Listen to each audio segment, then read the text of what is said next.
what's up, danger? Like, what's up, danger? Can't stop me now! Hey, Flyers, this is Madeline, and it's Mary. Our count starts right now.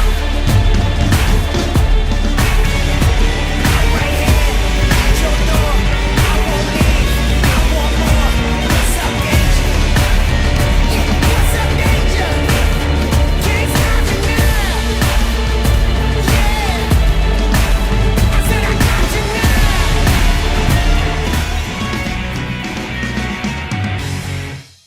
This week, special nominations have been made for two of our faculty members. Welcome to the Flyer pregame show Tonight brought at to East you. Ridge at 6 p.m. is Loyola's annual Hall of Honor banquet. This year, two of our Loyola faculty are being inducted. Coach Laura Wolbert, class of 84, and one of our science teachers, and Coach Mike Green, class of 83, our vice principal of discipline and head football coach. I spoke with them to see how honored they really feel. Coach LeBlanc was the one who was charged with calling me and letting me know that I had been selected to the Hall of Honor. And when he got me on the phone, he's like, "Where are you? What are you doing?"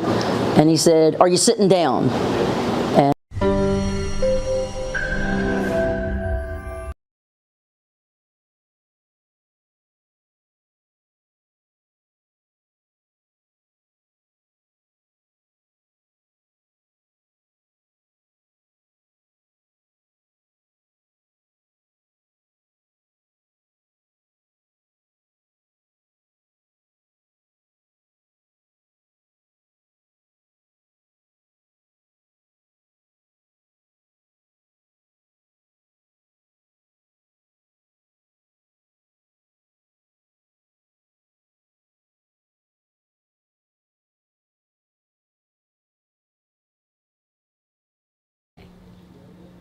John Luke, shush.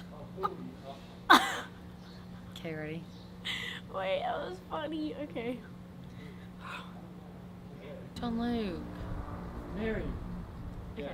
Be quiet, John. Shut up, you're being annoying. Welcome to the Flyer pregame show brought to you by LCP TV. I'm your host, Michael Mitchell, bringing you the breakdown of tonight's matchup between the 1-4 Green Oaks Giants and your Loyola Flyers. David Winkler is on assignment, taking his son to a golf tournament in Dallas. Good luck to you, Rito. So my normal partner in crime, former Lou Groza Award winner Art Carmody, is going to be up in the booth tonight, filling in for the play-by-play duties. And he'll be joined by his cousin and latest inductee into the Loyola Hall of Fame, Hall of Honor, I should say, Dr. John Carmody for the commentary. So it's a Carmody family affair tonight up in the broadcast booth as we bring you the District 1-2A opener for both teams tonight. Flyers coming off a bye week at 1-3 after a 35-18 win over Red River, their first win of the 2023 season. Much like last year, Flyers got off to an 0-3 start. Needed that win going into a bye week because I can tell you as a player, as a coach, as a parent, going 0-4 into a bye week is it's not ideal. The Flyers played well. They got the win they needed, and they avoided it. So we'll recap that a little bit. Notes from the Red River game. So to recap it, the Flyers scored first on a Bryce Carpenter touchdown run, which was a beautiful fake. Happened right there down on the other end of the field. He held it out for a second. The defense completely bit, and he was able to tuck it and go for his first career touchdown as a Flyer. His first touchdown pass, was to Rowan Guthakonda, and the Flyers took a 14-0 lead with 11:28 left in the half. So here's where I really watch the film from my standpoint. I go back and I watch, and there's kind of a macro bird's eye view, vision of the program, where we are, what do we need to clean up to get where we want to go. And one of my favorite quotes from a baseball pitcher in the majors, he said, you get about 30 starts a year. 5 of them are going to go really well. Nobody can touch my stuff. I'm getting everybody out. I cruise, and there's going to be 4 or 5 where I can't get anybody out. I'm going to struggle. And it's really those 20 or so starts in the middle that are going to determine your season. And that's kind of how I look at Loyola right now. We've had 2 games with Captain Shreve and North DeSoto where, frankly, it really didn't matter what the Flyers did.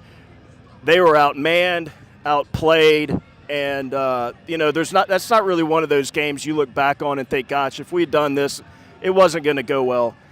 Red River kind of felt the same way in the opposite direction. I thought Loyola would have really had to give that game away to go home with a loss, and they took care of business. To their credit, they came into a, for what you want to call it, a must-win for a non-district game to really get some confidence going into district.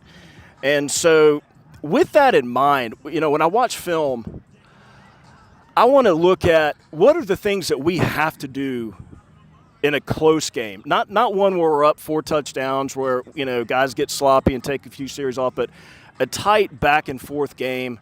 And so those are kind of some of the things I want to cover tonight. But going back to the Red River game, so we had a 14-0 lead with 11:28 left in the half. And that's where I really started taking notes on the Flyers. So for the rest of the half, the rest of the first half, our time of possession was 2 minutes and 56 seconds out of that 11:28. That's got to get better. Now, if you're Calvary and you're putting up 42 points in the first half and you only have the ball for a minute, nobody cares. But when you have this many two-way players and an offense that hasn't really lit it up yet, there has to be some thought process going into time of possession and keeping that defense off the field. So for the rest of that half, and look, Coach Sella he did the right thing. You have a first-year starter in Bryce Carpenter, and he hasn't played a game in a year. And they really needed to see, okay, we got a lead. There's no real rush. There's no panic. Let's see what he can do. And it didn't go that well. They were 0 for 10 in their next 10 passing plays with an interception. They had 5 running plays at 4 yards a carry, which is good. That'll help. 2 first downs. Both of them were via the run. So so the next 23 minutes and 30 seconds when the Flyers had the ball, that's going over the second and third quarter, okay? They had 6 drives, and they held the ball for 6 minutes and 11 seconds. That's something they really need to shore up, in my opinion, when they get into a close game, because I don't think so far I haven't seen it yet. This offense is not built on playing in a shootout game. I think what they do well is they get the ball to Patrick Gosley. He's getting 5 yards a carry. The challenge this coaching staff has, though, and I totally understand it, is Patrick is one of their best defensive players. So what do? You can't give him the ball 25 times a game. I mean, that would raise a lot of eyebrows. So you have to play a little bit conservative and getting him some rest on offense, getting him out there on defense, and allowing him to do what he does well, which is help make tackles and get that defense off the field. So the Flyers in those 6 drives had 2 in the red zone. They did come away with a touchdown. They had, 12 rushes at 3.4 yards a carry and a touchdown. And then going into the fourth quarter, they had a pretty good lead. And this is kind of where I feel like the game it didn't really get away from them because they came away with a win. But they started to fall asleep at the wheel a little bit. They gave up a safety. The very next kickoff was returned for a touchdown. And next thing you know, it's 21-10, and Red River's back in the game. So you really had a 2-possession game essentially to start the fourth quarter. And the Flyers were able to, to close out the deal, get the win. But those are some of the things that I really want to see the Flyers do is I've been saying it for a few weeks, run down that play clock. Snap, you don't have to snap the ball with 36 seconds left on the clock. You can get it down to 2 or 3 seconds. Give those two-way players a rest. And so that kind of brings us going into the Green Oaks game. Folks, I'm not going to sugarcoat it. I watched Green Oaks on film. There's not a ton of stuff that they do very well. Special teams, they're not very well disciplined. They probably have a dude that you don't want to kick it to, and I'm sure Coach Lewis has identified that guy on film. Defense, they don't really swarm to the ball like you would want to see if you're a Giants fan. And they've struggled to be consistent on offense. So, to me, this game really comes down to the Flyers taking advantage of that 2-week preparation where they can identify what do we do well and what do we not do well? What do we need to get away from? And that's really the narrative, in my opinion, for tonight's game against Green Oaks is let's establish who we are. I'm going to go through each phase of the game here. The Flyers' running game, we'll start with the offense. I mentioned that Patrick Gosley is he's rushing for 50 yards a game, and he's getting 5 yards a carry. Reagan Coyle has actually carried the ball pretty well at times. He's got 4.3 yards a carry the last I looked. So I've seen enough from these two to believe that this is something we can count on most weeks. Again, you'd like to get Gosley the ball more, but I totally understand because he's got a ton of responsibilities, and he's got to get some relief from time to time. I think they can run the ball on Green Oaks. I really do. If they stay, the offensive line's got to get better. There's no doubt about it. The passing game, I would give that an incomplete grade right now. The numbers aren't pretty, but given the situation, I want to see what I want to see what this coaching staff feels comfortable doing with Bryce Carpenter now that he's had a week to settle in. Frankly, I don't have an answer. I'm not at practice. That's what these coaches get paid to do. But I would like to see the running backs and the tight ends get a little bit more involved in the passing game. Not make a living off of it, but it's, get them the ball from time to time, eliminate the interceptions, and manage the clock a little bit better. Flyers defense, they got to get better at stopping the run. They've struggled against really good teams, but I thought last week they really stepped up against a Red River team and held their own, and that was really encouraging to see. Big confidence booster to that group, and that's something that I look to continue this week. Rowan Guthakonda has been excellent in open field tackles. Carter Doyle has really stepped up and made the kind of hits that make opponents wish they had joined the marching band instead of coming out for the team. And Jude and Patrick are continuing to get better each week. Pass defense, they haven't really been challenged a whole lot against a really good team because North Dakota, they did throw at them, they did expose them, but they mostly ran and made their living that way against us. And so, Carter, Rowan, Reagan, they've all pretty much done what they've been asked to do, and that's all you can do. Flyer special teams, I feel, has been mostly pretty good. Carter and Reagan have been a pleasant surprise punting the ball. I'd like to see some directional punting to minimize and eliminate the risk of a return. That's something that hopefully won't get them in the trouble down the road. But, when you can get a net average on punting of 35 yards a punt from guys who aren't pure specialists, that's certainly nothing to complain about. Flyers punt return, I see too many roughing penalties. I talked to Coach Lewis about that. Green Oaks is going to punt it from 7 yards. That'll be interesting to see. Again, do you let them punt it? Are the referees going to give them the green light and do an all-out blitz, knowing that they can block it, but hopefully the rules will allow, they won't call roughing since it's at a 7-yard formation. Kickoff team's one of their better units on specials.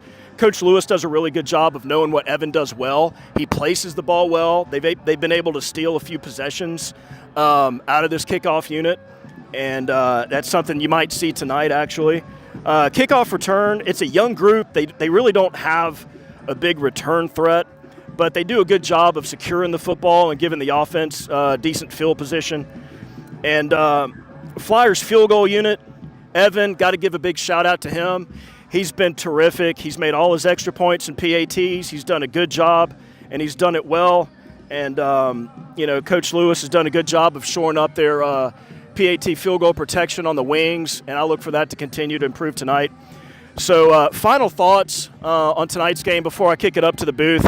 Tonight is a very special night at Loyola College Prep. It's what Loyola is all about. It's when you see the three Hall of Honor inductees get brought in, and Mike Green, Laura Wolbert, and John Carmody. And on a personal note, all three of those were on that amazing coaching staff during our run to the Superdome in 1994. That's a forever bond that we'll have, and it's people like them who have inspired me to get into coaching and get involved in the school. And I can tell you that I'm one of thousands of people who can say that those three have left their mark in the Shreveport community. So congratulations to those three. We're going to kick it up to the booth to Art Carmody and John Carmody. Go Flyers.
How does your bank define local?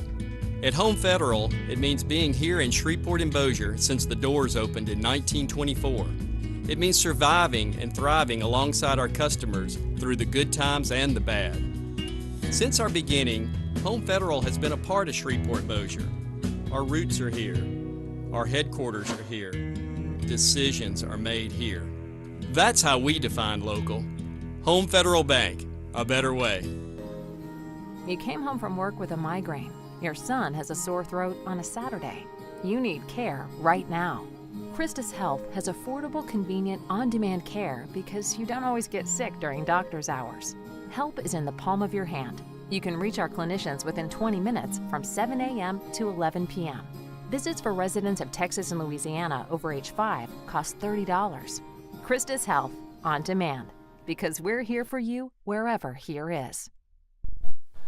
Good evening and welcome to week 6 of the high school football season as we get ready to bring you the action between the Green Oaks football giants and the Loyola Flyers live from Mesmer Stadium on the banks of the Red River. I'm Art Carmody filling in for David Winkler, who's on assignment calling the LSU-Missouri game tomorrow on ESPN. Thanks to Michael Mitchell for taking control of the entire pregame show. I'm sure he did a fantastic job.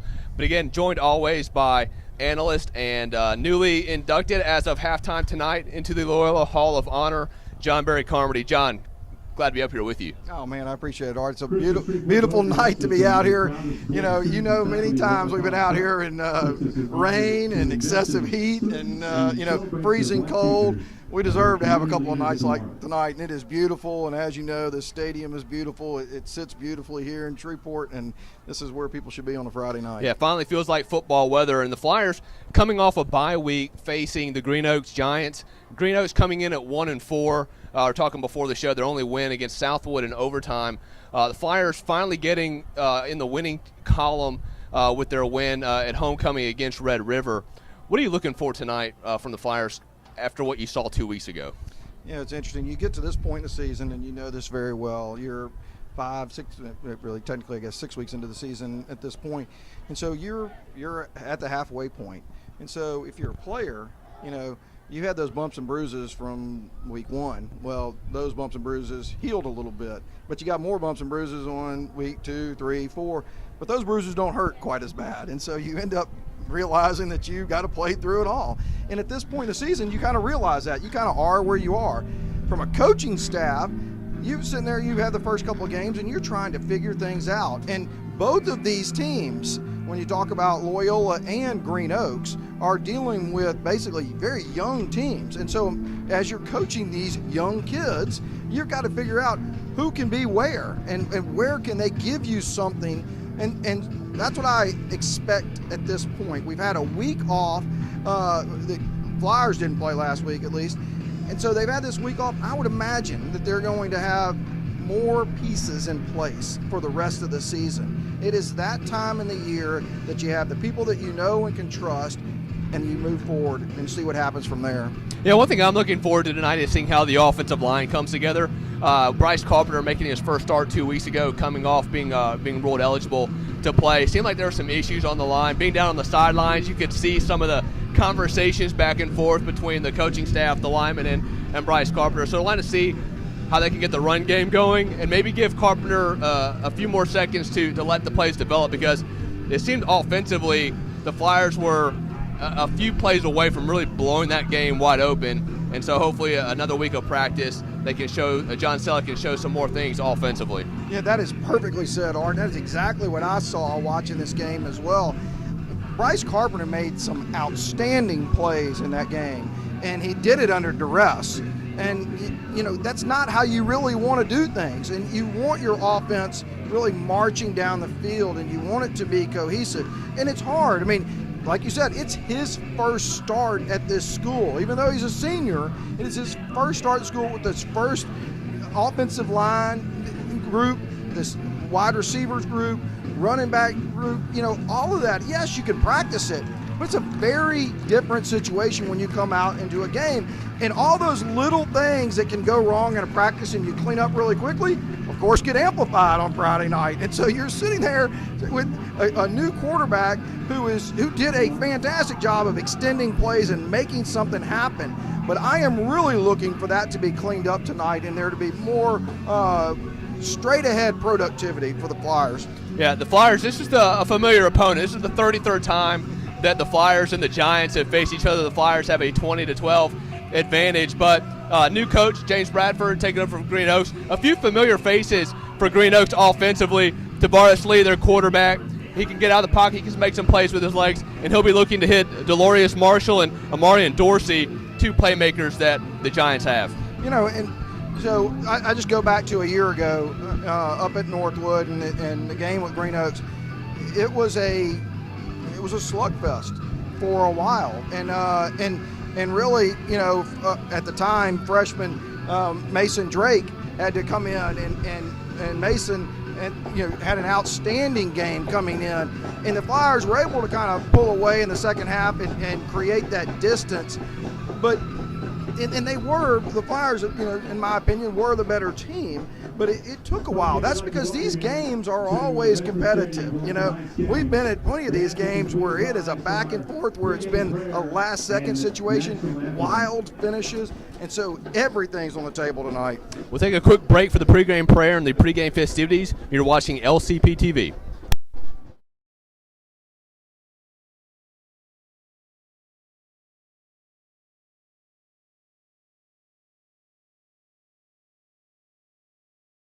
Spirit. Father in heaven, we ask your blessing on the game we are about to play. Give each one of us the courage to play this game in a manner which by our words and our actions is pleasing to you. Let us enter into this competition in a spirit of sportsmanship and with respect for the members of the opposing team. We ask you, Father, to bless each one of us, especially the coaches, officials, parents, and players. Keep us under the protection of your Son, Jesus Christ, and help us be aware of his presence in this game. Amen. In the name of the Father, Son, and Holy Spirit. And now to sing tonight's national anthem is Loyola senior Maggie Googe.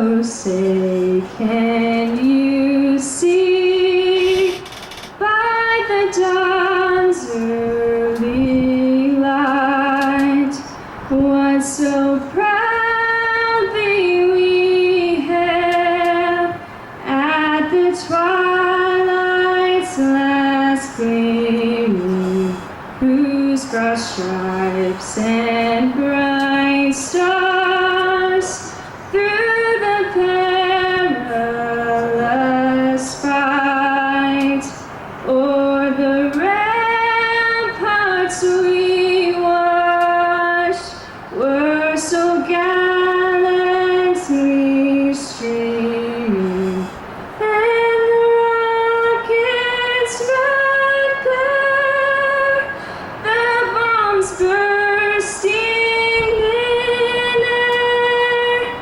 gave proof through the night that our flag was to bear. Oh, say does that star-spangled banner yet wave o'er the land of the free and the home of the brave? That is Maggie Googe with our national anthem.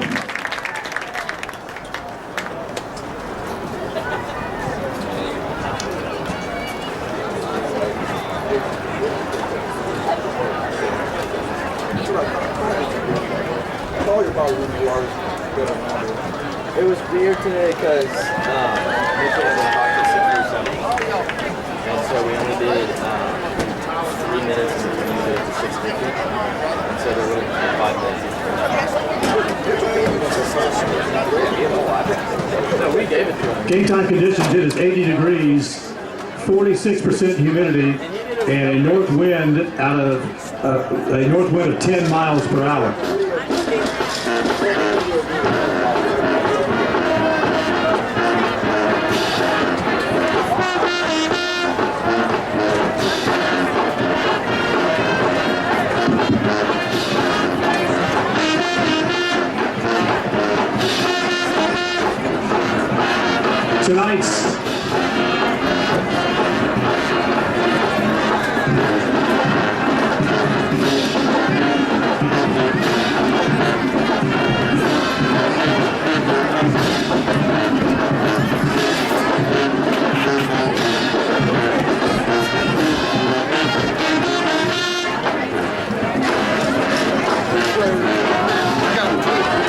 Tonight's head referee is T. Willie Moore.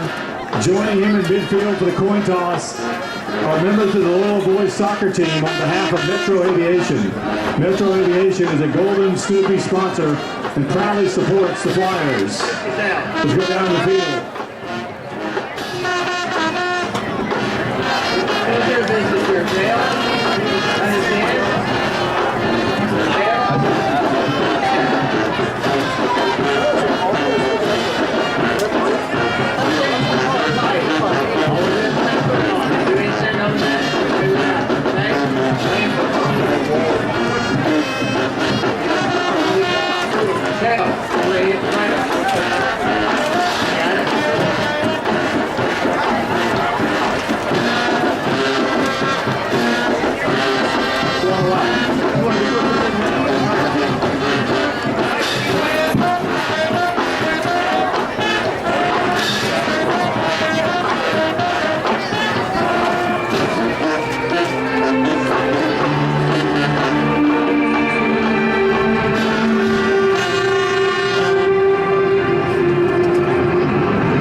Kick and defend the south goal. Flyers will receive and defend the north goal. Our honorary captain tonight and member of the class of 1973. We're about a few minutes from kickoff. You're watching LCP TV. I'm Mark Carmody filling in for David Winkler, joined by John Barry.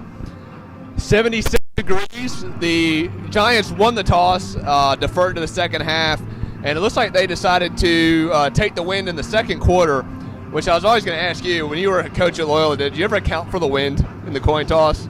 You know, it's interesting. I do remember one or two games where you really did care about having the wind in our favor in the fourth quarter. I mean, it was rare, but I distinctly remember one or two games where we absolutely took that into account. I imagine it had to have happened a few times, but I mean, in the colleges, of course, the stadiums are the wind blocked a lot. So, a little bit, yeah. But you know, well, did you ever have the same situation? Well, I never had a decision to make. It was never really up to me. But that always goes back to the famous New England Patriots-Denver Broncos game where Bill Belichick decided not to take the ball first in overtime because he wanted to take the wind. So I've been thinking about that ever since. Like, that's a factor for that. And Green Oaks getting ready to kick off. And in covering a lot of Green Oaks games for LCP TV, special teams are probably the most dangerous plays for the Flyers tonight. I couldn't agree more, Art. You never know what you're going to get right here, and it's not to say that they don't know, you know, what they're doing. That they take a lot of chances, and so, you know, traditionally, you know, Green Oaks has not had just a great place kicker, and so, you know, they scheme it that way. They, you know, and as you might expect them to. So I would be expecting this ball to be coming to one of the front linemen or a hard squib to the second line. Yeah, you gotta keep your head on a swivel if you're on the Flyers return team. Darius Marshall getting set to kick off. He's one of their better skill guys. He's going to be a guy to watch tonight.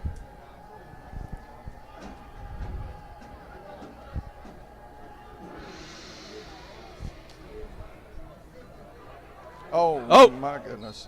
Very dangerous play, as mentioned, for the Flyers. Flyers offense getting ready to take the field. Let's take a look at the starting lineup. Jack Coyle, senior. Jack Ebarb, junior, CMM. Wyatt Lofton, sophomore at Your Job Middle School. Jack Jesse, junior, First Baptist. James Scott Wickovitz, junior, First Baptist. Jude Gayton, senior, from St. Mark's. Rowan Guthakonda, senior, St. Mark's. Jake Black, sophomore, First Baptist. Reagan Coyle, senior, Glenbrook. Bryce Carpenter, senior, Calvary Baptist. Patrick Gosley, junior, First Baptist. Flyers have 1st and 10 at the 35-yard line. Carpenter in the shotgun with Gosley to his left.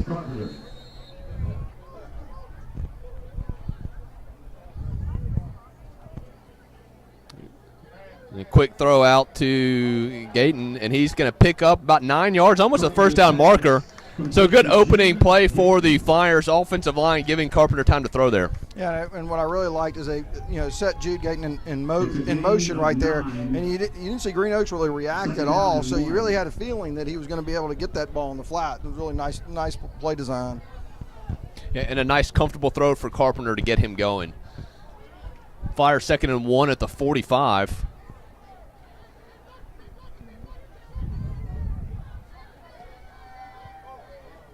Carpenter's going to keep it himself. He'll pick up the first down. Not sure if that was a broken play or not. I definitely think that was a broken play because it looked like Patrick Gosley kind of came out. You know, I think he was supposed to be the dive person there, and I think there was a little miscommunication. Funny thing about it is I think if Patrick had gotten that ball on the dive, he may have gotten a lot of yards. Yeah, it's blocked well. Yeah, a little confusion on that play. Gayton looked to be in motion, a little confusion, but either way, it sets up a first down for the Flyers. Carpenter again, good catch, and he'll pick up about 6 on the play. And again, I like that play design right there. They're rolling him out, so they're giving him a little bit of time to look at the defense. It's a really quick, safe throw, and that's the way to start the game. Again, these positive plays are going to help Bryce Carpenter. Yeah, a lot of difference from 2 weeks ago where he was kind of sitting in the pocket as a sitting duck. No pun intended. Carpenter is going to hand it off to Gosley. Gosley around the left side. Picks up a couple. Really an outstanding play by the strong safety out there by Green Oaks. So that was a really nice hole, and he is the one person that can stop that. And he went low on Patrick, which is what most people should do, and really nice play. So set up a 3rd and short. Gazi will keep it, and he will pick up the first down. He takes it across the 45, down about the 43-yard line. And what I like to see the Flyers do on this opening drive is come away with points through 6 weeks of the season, through 5 games. You haven't seen a lot of points on opening drives for the Flyers. But you've talked about the offensive line already, right there, right off the bat. You're seeing, okay, can we trust the offensive line tonight? We're in a 3rd and 3 situation. Certainly you could do kind of whatever you wanted to do, but they chose to go right up the gut and let the offensive line do what they're supposed to do.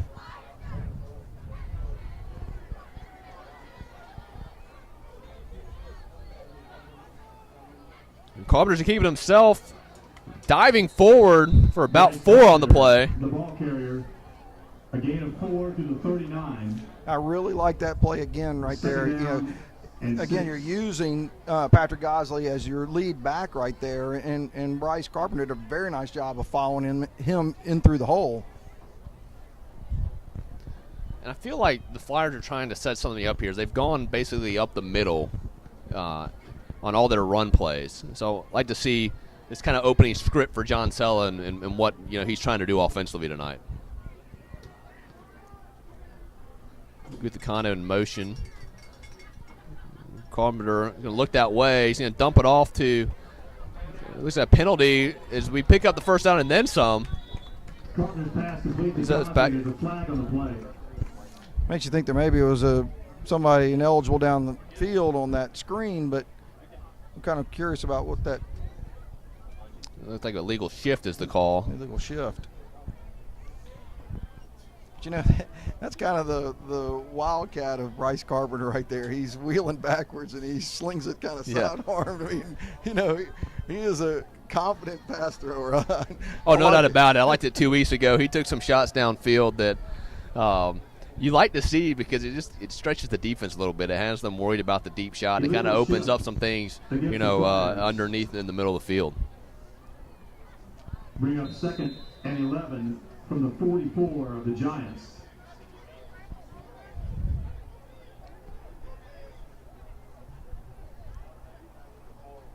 Carpenter can look up top. He's got number 7 in. Oh, right off his fingertips. But again, a wide open Reagan Coyle running down the sideline. I really, again, like that play call. The safety coming over to help has a long way to go. Reagan ran a good route right there. That ball just a tad more loft, and that's a very easy catch and probably a touchdown. So that'll bring up a 3rd and long for the Flyers. Not something that Coach Sella wants to see on this opening drive.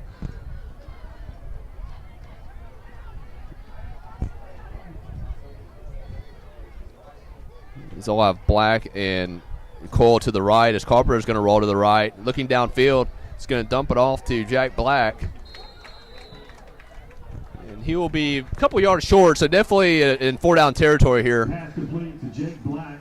Yeah, I mean, that's one of those hard ones right there. Jake Black, if he turns in, it's an easy tackle. If he turns to the outside, he's gaining the first down. There's no doubt.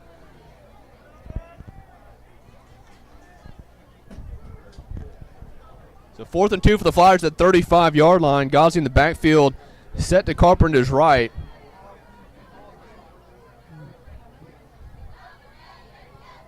Looks like the play clocks are not working tonight.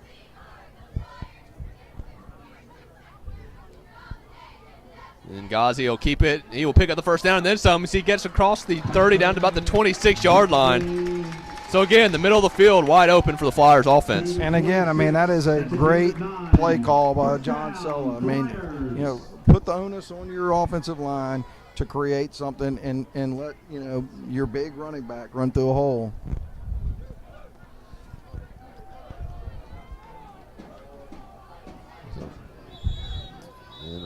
It's like a false start for the Flyers.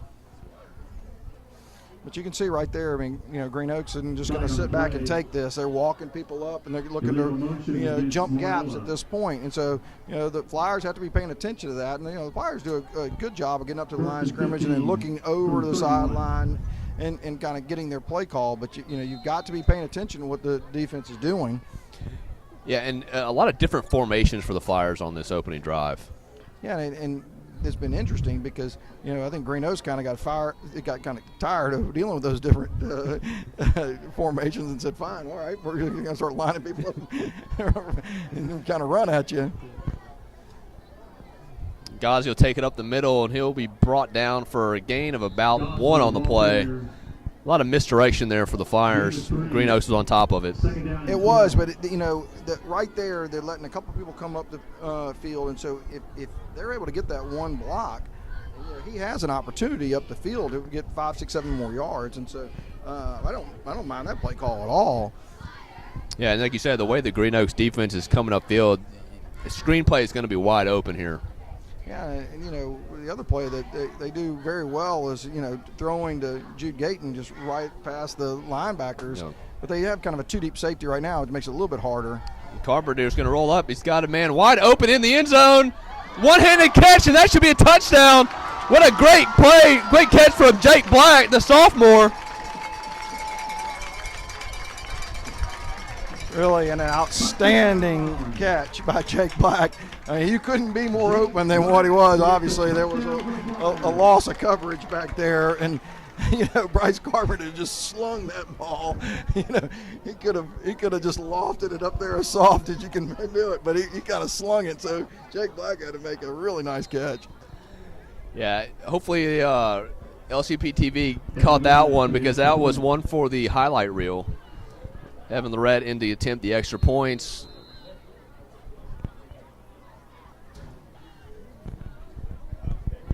False start on the play. You know what? I like Alex Mitchell just taking off and running on that like it was a fake. I hope that's what that was. Yeah, I saw the same thing you did, Art, and I'm thinking, I don't think we have the design placeholders run off the right side as one of our. Against the Giants. Move the ball to the 1. Although the option to the place kicker in that situation, that could work. Get everybody going away with the shovel pass inside. I believe I've seen you be on the option. We'll talk about that later.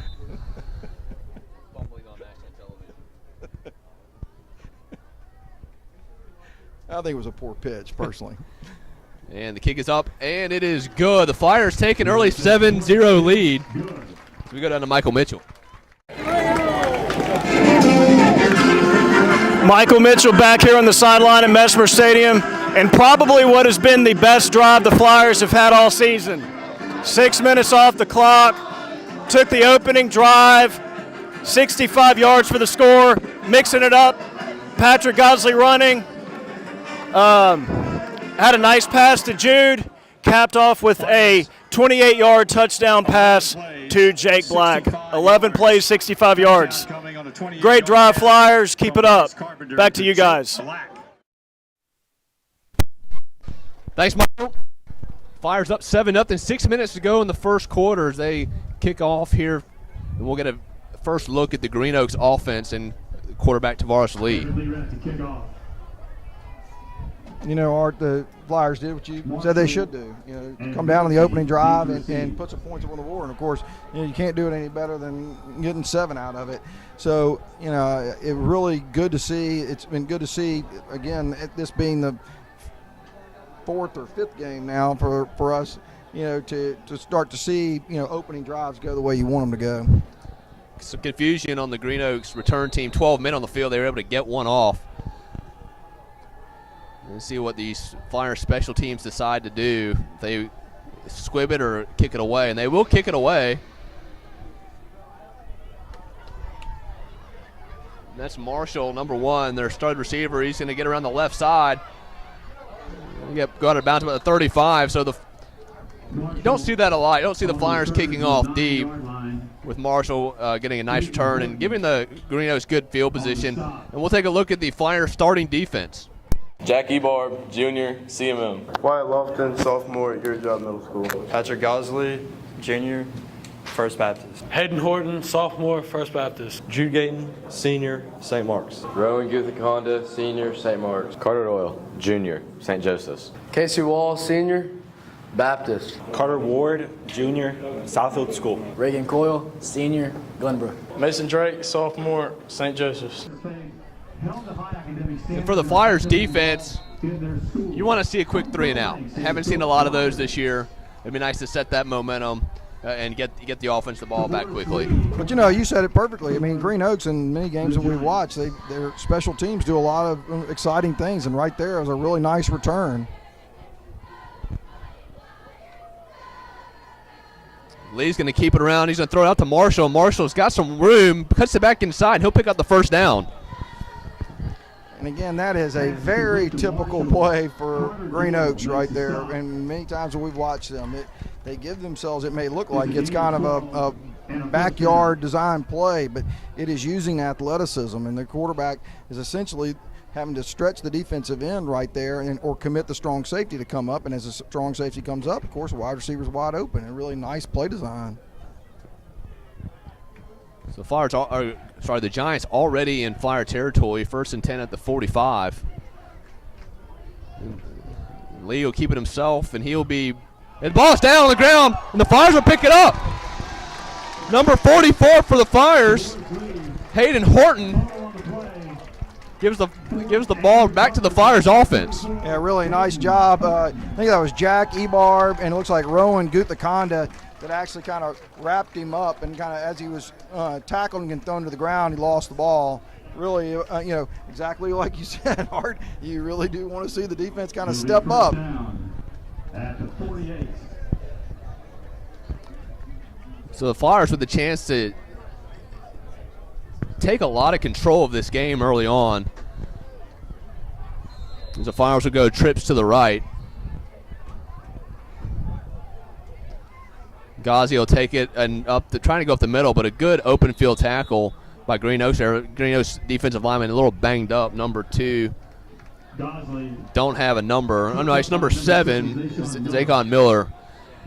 And John, Green Oaks is one of the few teams the Flyers play each year that has a roster size less than Loyola. Yeah. And so, injuries, if they start piling up for Green Oaks, that could be a real problem for them later on in the game. But, you can tell the coaches have said you're not going to tackle Patrick Gosley up high. And so, as you've seen him carrying the ball, everybody's just trying to go right at the knees. And, of course, it's not a lot of fun as a running back, obviously. But, you can kind of get those types of injuries, tackling like that. And so, it's – I hope he's okay, but you actually kind of expect it with the kid that's the size of Patrick Gosley running the ball. It is 2nd and 9 at the 49.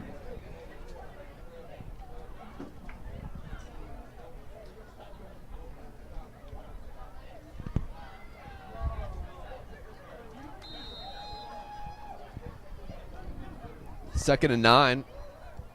Carber's going to drop back to pass. He's looking at Cole down the field. He's going to roll to his right. Nobody open, and smartly just throws it away. Yeah, I think Jake Black might have want to jump up a little bit higher so that Bryce Carpenter could have seen him. He was open about 18 yards downfield. But, given the situation, Bryce made a really good decision right there to get rid of the football. Again, these plays, what the Flyers are trying to do, they really need to be relatively quick throws because Green Oaks is going to come at the quarterback, and unless you're able to roll him out, I would love to see them have a couple of design roll out where Bryce is actually running the football. And he rolls out to the right again, and he's going to throw it in and out of the hands of Black, and Bryce not happy with himself on that throw. No, he definitely you can hear wasn't. that from the press box. But you're going to get a hold anyway. So on the edge, it looked like the right offensive tackle, and then Patrick Gosley was kind of helping out. I'm not sure which one of the two they called it on. It's really kind of interesting to get that hold when you actually have two people actually, taking on the defensive end. But, the Flyers have I think that's the 3rd penalty already from the offense as we've started this game, and that's got to be something that's going to be frustrating, not only John Sella but Mike Green as well. So, again, not a lot in the playbook for 3rd and 19. You just take a shot down here, you play it safe. I would imagine that they're going to try to get something, in the kind of intermediate range. Carpenter dancing around. He's got some room, trying to direct his receivers. He throws it downfield. Dangerous throw, and they'll go out of bounds. But very impressive elusiveness lucidity. Is that the word, lucidity, from Bryce Carpenter there? I mean, and again, that's a little bit of what we saw a couple of weeks ago, and I don't necessarily want to see it, as your coach. You really do want to see it. But what happened was, once he had to step up in the pocket, the defensive end kind of forced him to come up, and so as Bryce kind of left the pocket, the play's already extended long enough that the routes are, not there anyway. So he did the right thing telling the receiver to go downfield, but, he was being chased too quickly. Yeah, Reagan Coyle back to punt. And yeah, the receivers knowing that Bryce can extend plays and hold on to the ball, that you've got to do a good job. And as Reagan Coyle drops the ball, it's going to roll to his right, and he's going to get it away. Impressive to get it across midfield, because that could have been a disastrous play for the Flyers special teams, giving Green Oaks really good field position. It may go down as a 8-yard punt, but considering where he kicked it, it turns 25, out 30-yard difference. Yeah, I mean, and so you're right. I mean, Reagan should be commended to have a couple people on and be able to get that ball away at all. Yeah, back to what I was saying about Carpenter, though, the receivers in a situation like that, they need to do a good job of knowing that they need to turn around and immediately look to get in space. Yep. Because there were a lot of open spots there as Carpenter was coming around the corner, that if they had broken one way, they'd had a lot of room to work with. But you could see they scored the touchdown by extending the defense out that far, and so you can tell that Green Oaks, of course, is going to be playing that kind of intermediate area. I mean, they've got the speed to kind of cover that stuff. So you're either going to have to challenge them, try to get behind them, because there's not going to be a lot of those spaces if the play isn't relatively quick.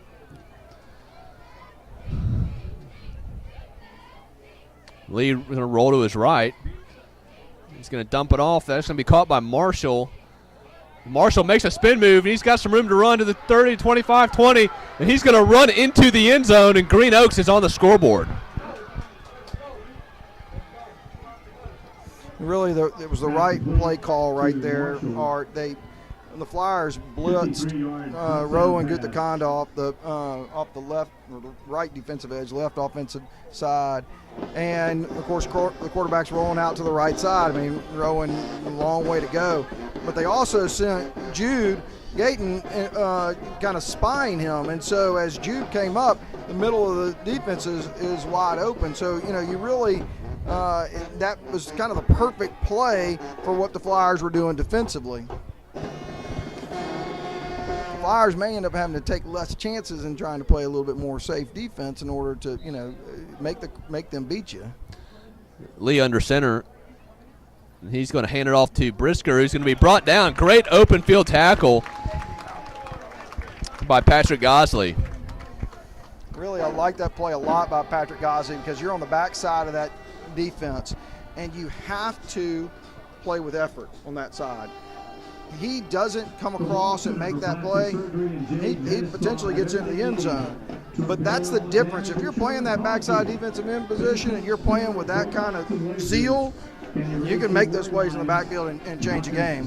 And again, a lot of these Green Oaks games over the years, the extra points and the field goals for the Flyers have always turned out to be the difference. So the Flyers up 7-6 here in the first quarter after a failed two-point conversion attempt by the Giants. I can't even tell you how many games that I've watched. That's the perfect point, where us having a field goal kicker and them not going for field goals and going for two, those things are scary. And many times it's because we've been make the extra points that is the difference in the game.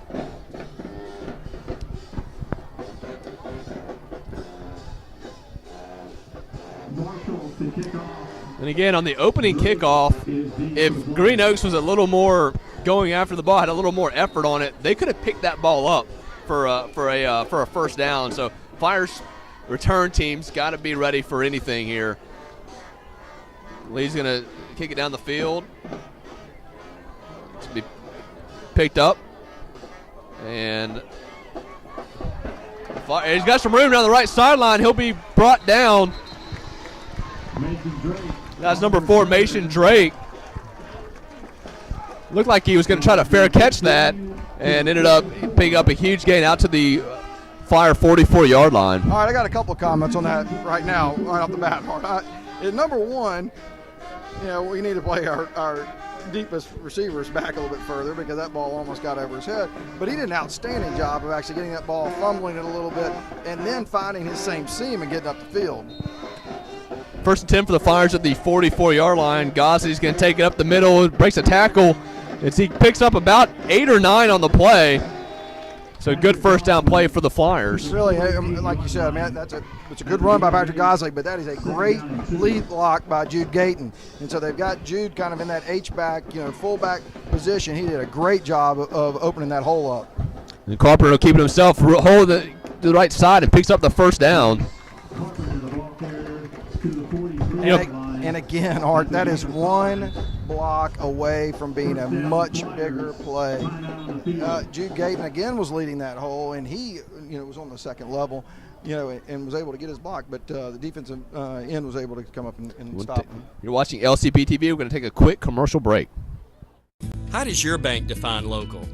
At Home Federal, it means being here in Shreveport and Bossier since the doors opened in 1924.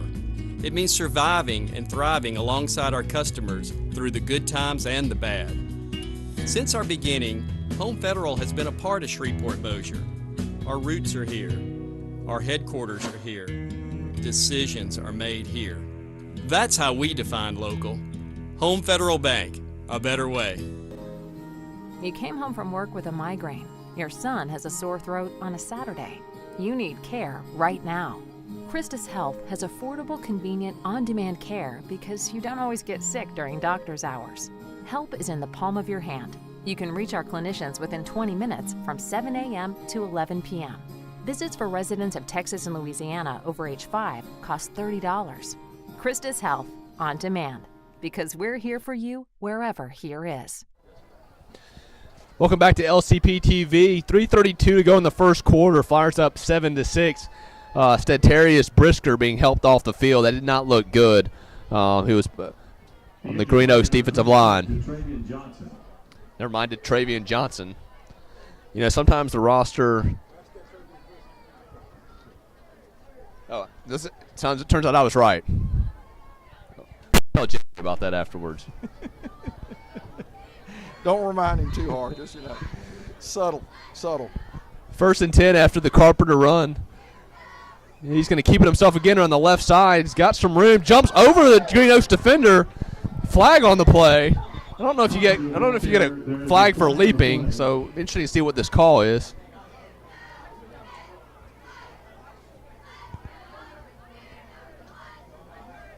I've been impressed with the athleticism from Carpenter early on. Personal foul against the Flyers.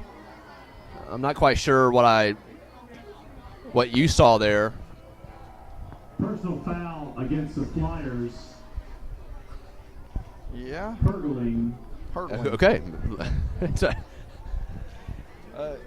Again, so when people are diving at your knees and ankles, you're supposed to let them hit you in the knees and ankles? So if and is a little hurdle okay and a big hurdle's not? So you're telling me that when Lamar Jackson hurdles over the Syracuse defender, it should have been a personal foul, 15-yard penalty? The Flyers, last two drives have hurt themselves with penalties. You had a 3rd and 19 on the last possession. Now you start at 1st and 24. But I really like that play design. What was interesting about that play design? Draw to Gosley around the left side, and he'll get almost back to the original line of scrimmage. The ball carrier. Let me go back to the prior play. I really like the play design, and what was interesting was the strong safety came up to make that play, and the receiver was wide open. It was actually an option play. It's actually, I was thinking the same thing. If he pitches it there, that's a easy 20, 25-yard gain for the Flyers. As Carpenter rolls to his right, Gayton on the right side. He's going to throw it up top, out of bounds. And it looks like, again, I saw a lot of this on the sidelines last week. Bryce Carpenter, a little hard on himself, can be maybe a little hard on his teammates, but you'd like to see the fire, but you want to make sure it's controlled. Yeah, it's interesting because Reagan Coyle ran an out, and the ball, kind of sailed above him, and so I don't know where the timing could have been any different in that particular play, because where the ball was thrown, was he expecting Reagan Cole to be a little bit deeper? I'm not sure, but really, again, the play design was good. They were able to get him outside. So another 3rd and long for the Flyers. Carpenter's going to go over the middle to Jake Black. He's got it around the left side, trying to get the first down. It's dragging the Green Oaks defender. He'll be brought down a little bit short, but obviously this will set up a 4th and short for the Flyers to go for it. Again, I like the play call right there. You're running a little crossing route for Jake Black right across the middle. Again, Bryce Carpenter's got a very confident delivery. And he just slings that ball out there, but very effective. And that's what I was mentioning earlier. Bring out this play as Gosley's going to take it. He should pick up the first down. It's going to be close based on the spot. It's going to be very close, Art. It looked like on that second effort where they're spotting it right now, it should have been a first down. I don't know about that spot. It should bring up a measurement. Like they moved it back. But what I was mentioning earlier is, the running up the middle like that, you're forcing those Green Oaks linebackers to trying to stop the run, and it's opening up the middle of the field for those slants. And I think that may be there all night. I agree with you, and that's kind of what I was talking about earlier. I thought, really kind of getting Jude right behind them. They've got Jude in this little H-back position, so, you can kind of hide it like you're going in and blocking, kind of get behind the linebackers for, a little play-action play, too, but you really have to kind of spread out those safeties. If they're going to play 2 tight safeties in the middle, that's going to be a hard little spot. But you have to have the right formation to kind of spread the safeties out. Not sure why this is. Oh, there they go. They are measuring. I was wondering where. From up here, it looks like he got the first down based on the spot.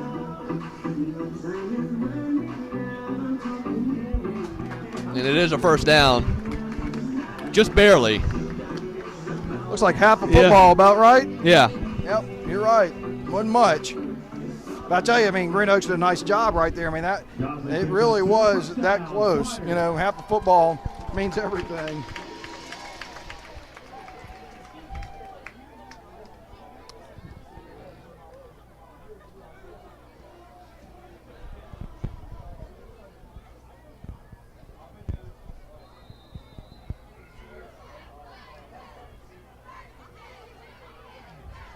Carpenter hands to Gosley around the middle, and he would drag the Green Oaks defenders for a first down. That's good, hard running for the Flyers. That's what you really do want to see. Your offensive line created a hole that got you the first 3 yards or so, but the last 12 were all on Patrick Gosley right there. Really nice job. And the Flyers are going fast, and they're going to force Green Oaks to burn a timeout. We have timeout on the field. Ladies and gentlemen, so Flyers with a chance to get more points on the scoreboard here in the first quarter. They do have the wind. Brought that up from the opening coin toss. But if you're just joining us, the Flyers up 7-6 on a 28-yard touchdown pass from Bryce Carpenter to Jake Black with one of the better catches you'll see in high school football. The one-handed Marvin Harrison tip it to himself for the touchdown. And then Green Oaks with a tremendous play call to Tavares Lee to Delarius Marshall, as he he broke a few tackles and outraced the Flyers defense. 2-point conversion unsuccessful, and that's where we find a 7-6 here in the first quarter. Like you said, it's watching the Flyers go down the field is kind of like watching the stock market. Goes up, goes back, goes up, goes back. So, we need the trend, all of us, economically, and the football team need to be going up. Yeah.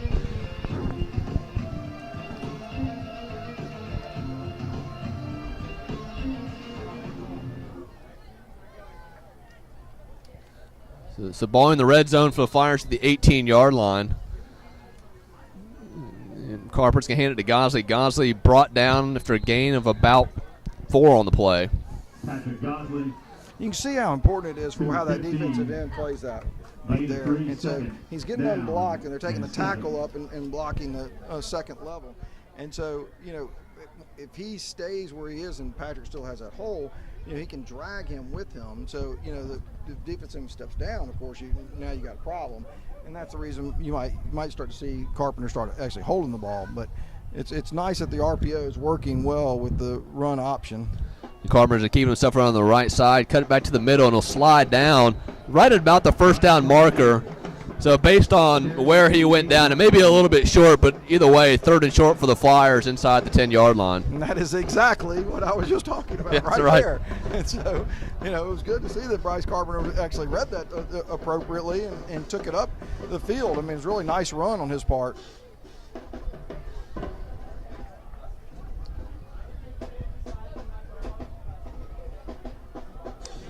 Looks like they're going to spot him. They're going to give him the first down. So 1st and goal for the Flyers at the 8-yard line. Carpenter hands it to Ghazi. Ghazi up the middle.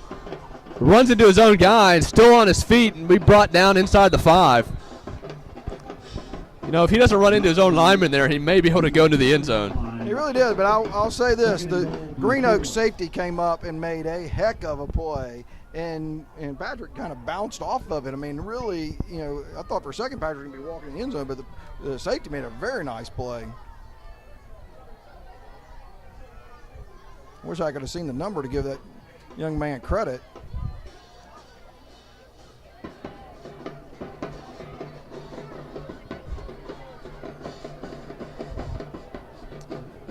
Carpenter directing traffic.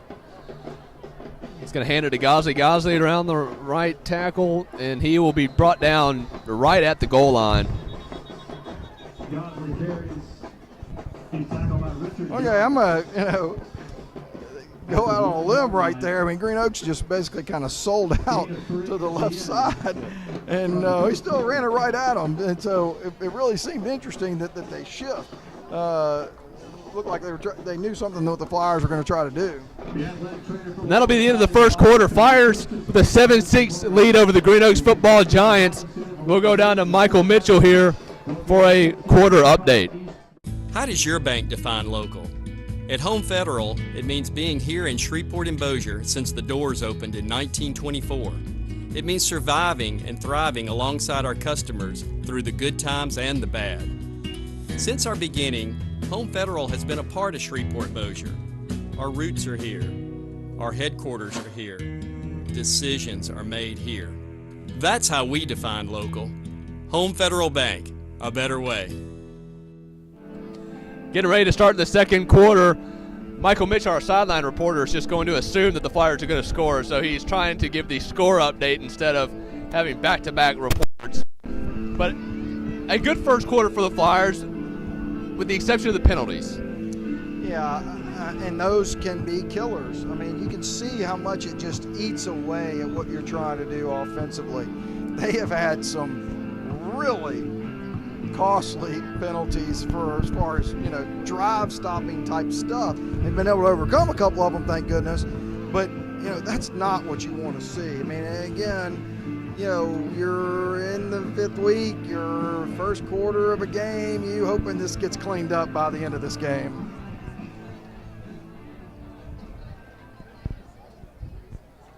Third down and goal for the Flyers.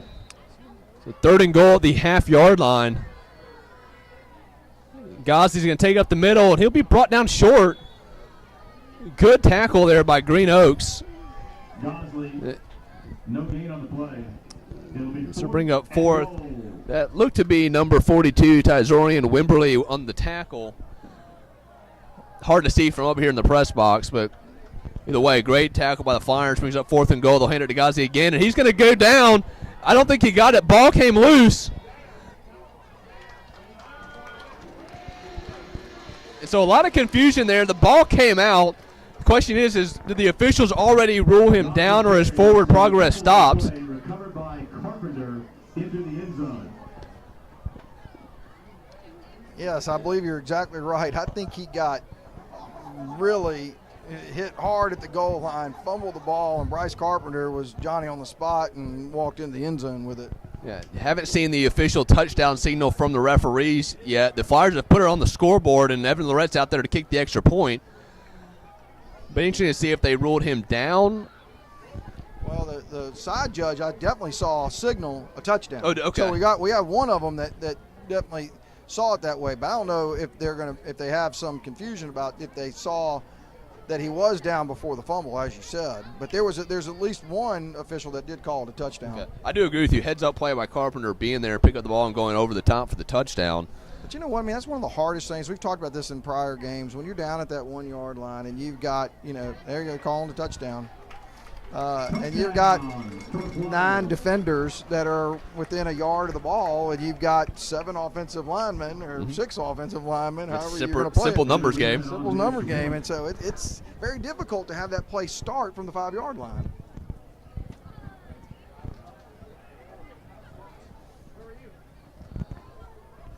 So Carpenter with a heads-up play, make it 13-6, Evan Lorette on to attempt the extra point.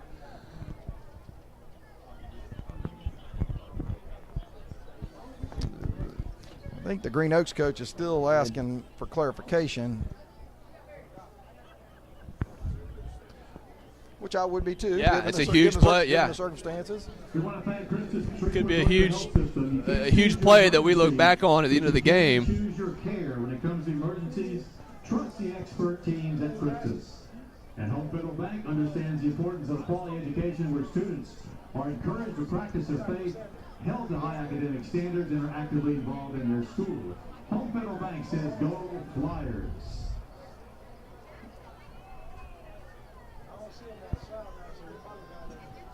The athletic trainer for Loyola is proudly provided through the Christus Sports Medicine Program in conjunction with the Highland Center for Orthopedics. It would be interesting. I mean, I like when coaches are able to get, say what they want to say, but I don't think I've ever seen a referee change his mind. No, absolutely. I don't know how you take the touchdown off the board. You got to have the inconclusive evidence or the conclusive evidence to turn it over. James Bradford definitely making his argument. And the head referee's being very patient. Yeah, he's hearing it. He's hearing the argument. He's going to weigh the facts.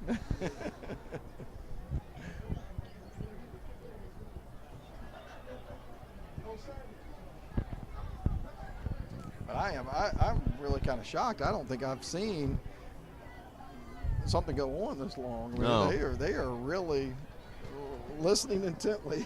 Yeah. From up here, and you may have a different opinion than me, from up here it looks like that Gosley he got stopped and was on the ground. The ball came loose like right afterwards. But again, hard to see with all those people around him. But I think he just kind of got buckled right there at the goal line. I think he may have dropped it right when he got buckled. So, you're right. It's kind of one of those little bang-bang situations. And Lorette bangs to the extra point, make it 14-6. We're going to send it down to Michael with our update.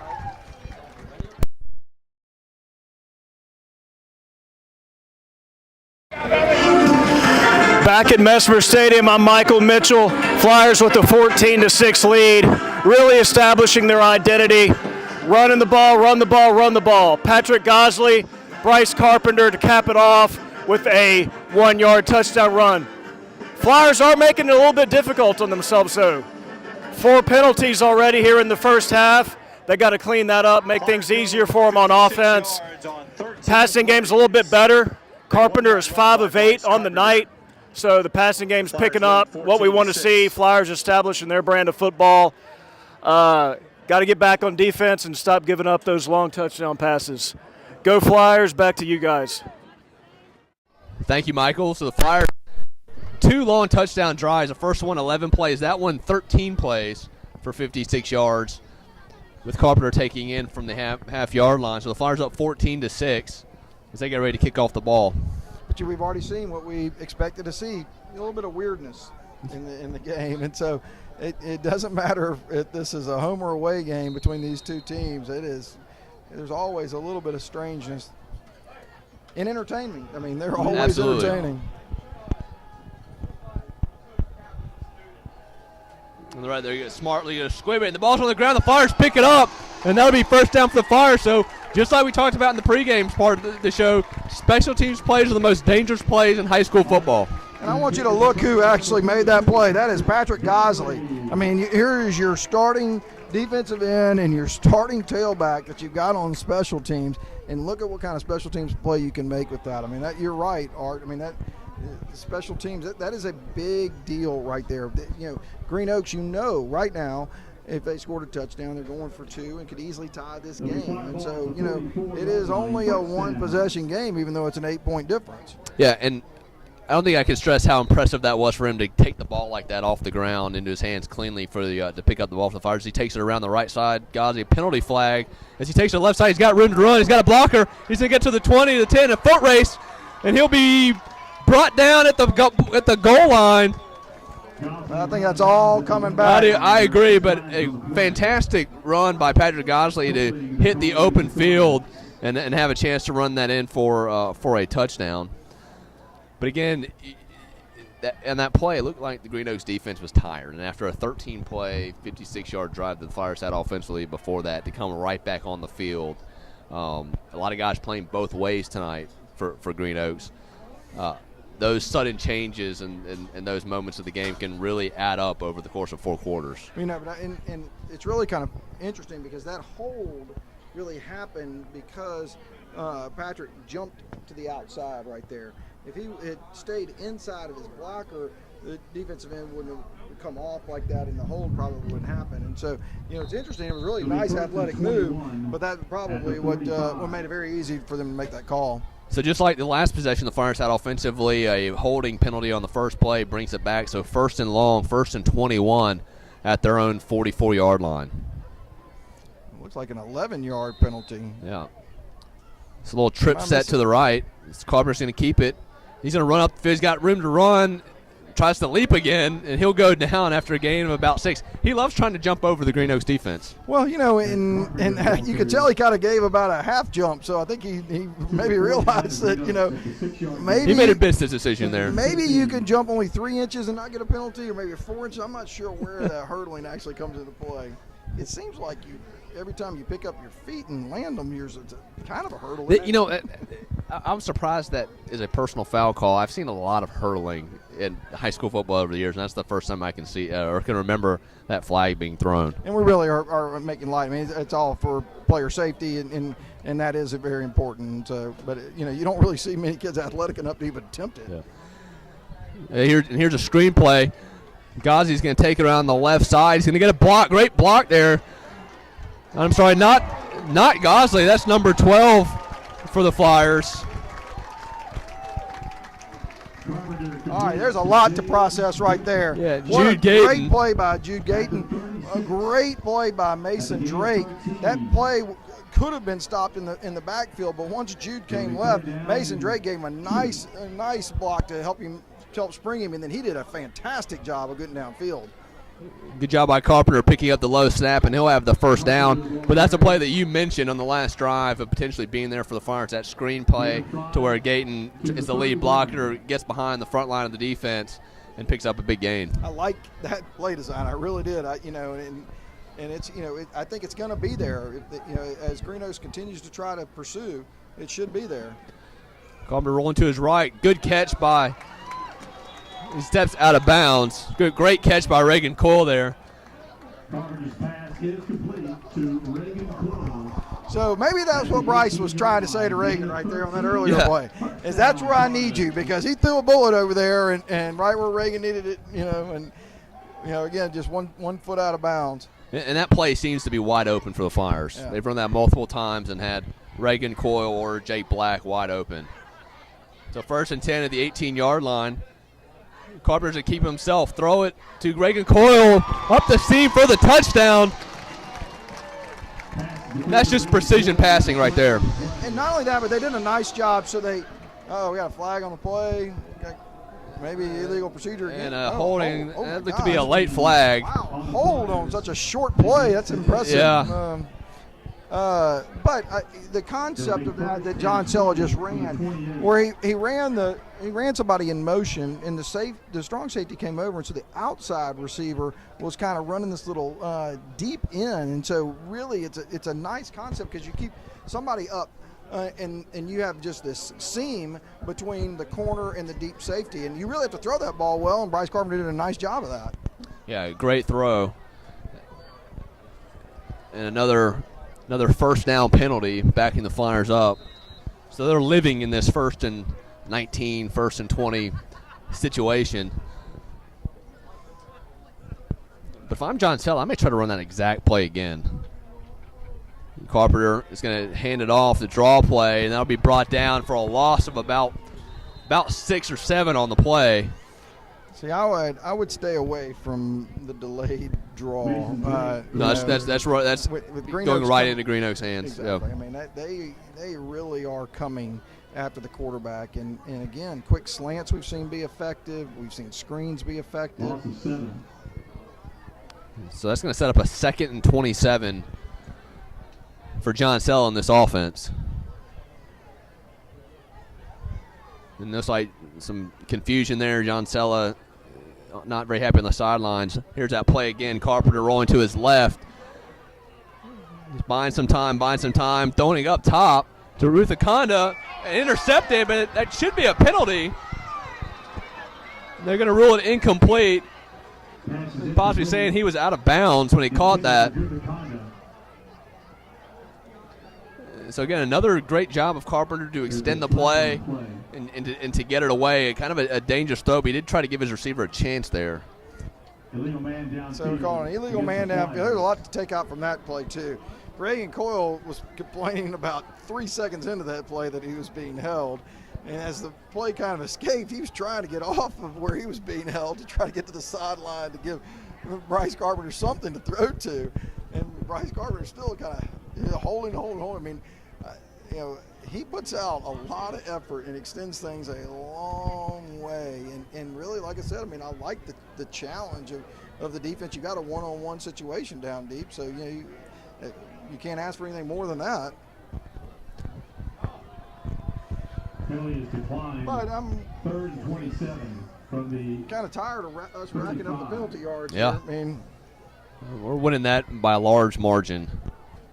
So Green Oaks is going to decline and set up a 3rd and 27. Carpenter's going to hand it to Gosley, and he'll be brought down for no gain. And so you're at the 35. You're into the wind a little bit. Probably outside of Evan Lorette's range, so not sure if you try to punt it or you maybe take a shot here to try to pick up the first down. Looks like they're going to they're going to send the punt team out. And you pretty much have to at this point. I don't know what Reagan's leg is. A 30-yard punt here would really be very effective. But the Flyers, if you go and look at where this drive started at the 18, and now you're back at the 35. Yeah, it's hard to squander a gift that Green Oaks gives you on the fumbled kickoff return. This Coyle is going to pooch it up to Marshall, just going to let it bounce to take a Green Oaks bounce to the 15-yard line. So that's about as good as you could get it right there. I mean, again, that's a safe play. I have no problem with that. Reagan did a very good job of kicking that ball, kind of leaving it up in the air to let the defense get down there, especially to get down there, and they really kind of covered that up pretty quickly. So, here you are 8 minutes into the second quarter. We know the quick strike potential that Green Oaks has. You certainly don't want to shorten the field for them, so I have no problem with where that is. But I do have a problem with the fact getting an onside kick, and putting together some positive plays, and then as we've seen as a theme tonight, there's just been a string of negative plays. Yeah, and one thing I forgot to mention before we started the broadcast, Green Oaks hadn't scored in 8 quarters. They've been shut out their last 2 games. They lost on the road to Alexander Senior High 54-0 last week. So that touchdown pass from Lita Marshall was their first score in 2 games.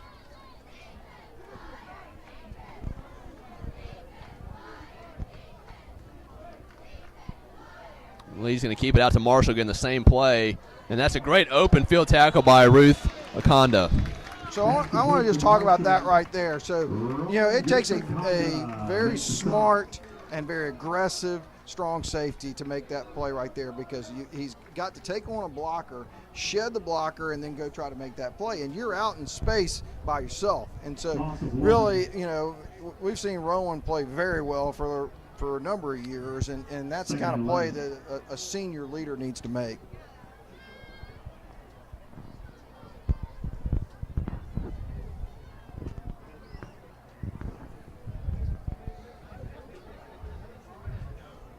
Leo headed off to Brisker around the left side. Good block by Marshall. And they'll get some of that yardage back, and then they'll set up a 3rd and manageable for the Green Oaks offense. It's Brisker, the ball carrier. Gufa Conda makes a stop. You can see that the Flyers have now moved to a 3-down lineman set. And so, they're kind of challenging Green Oaks to try to bring the ball up the middle, but Green Oaks are still trying to get to the outside.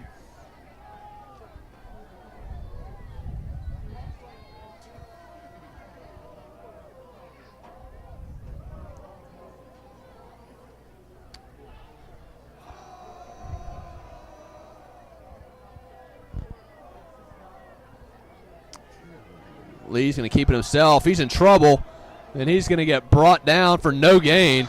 So a lot of confusion there on 3rd down, and that great job by the Flyers defense. It was, and they sent a blitz off the left side, and left side of the defense, right side of the offense, and that really kind of tore that play down. Weren't able to get the initial tackle, but again, thankfully, everybody had their heads up and were able to clean things up. I believe that was Horton that was actually the one who came up in the blitz.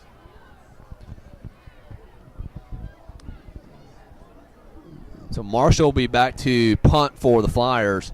Flyers playing in a safe defense or safe punt return formation. They're not going to send anybody back right now.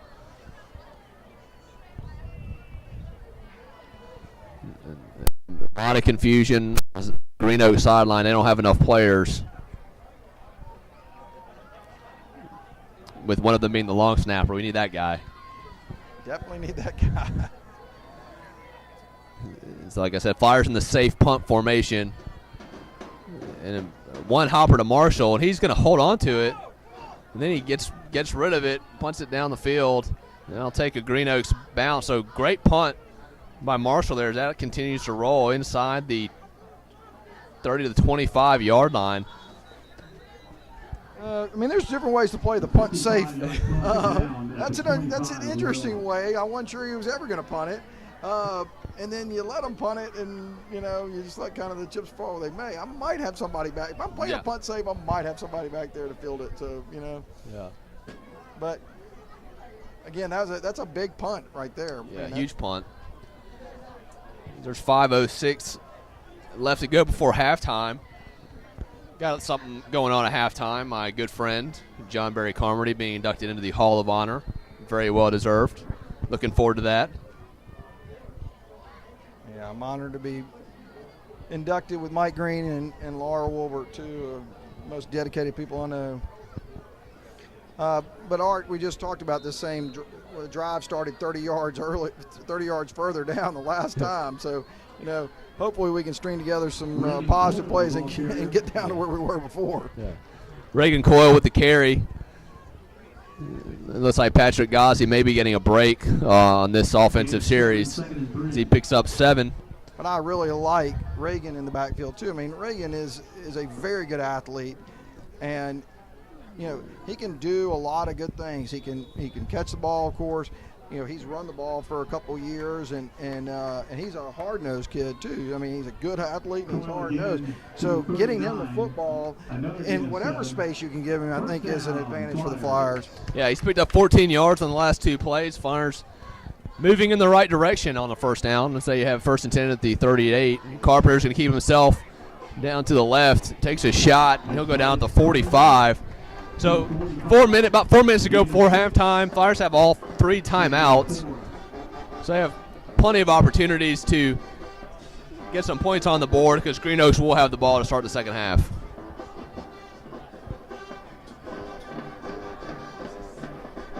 Coyle again up the middle. He'll pick up a few. Right at the marker. It'll be about a yard short. So another 3rd and short for John Sell in this Flyers offense. And again, I like these play calls. There's nothing been, a long pass pattern that, is broken down or anything else. This is running right at them and letting your offensive line do what they're supposed to be doing.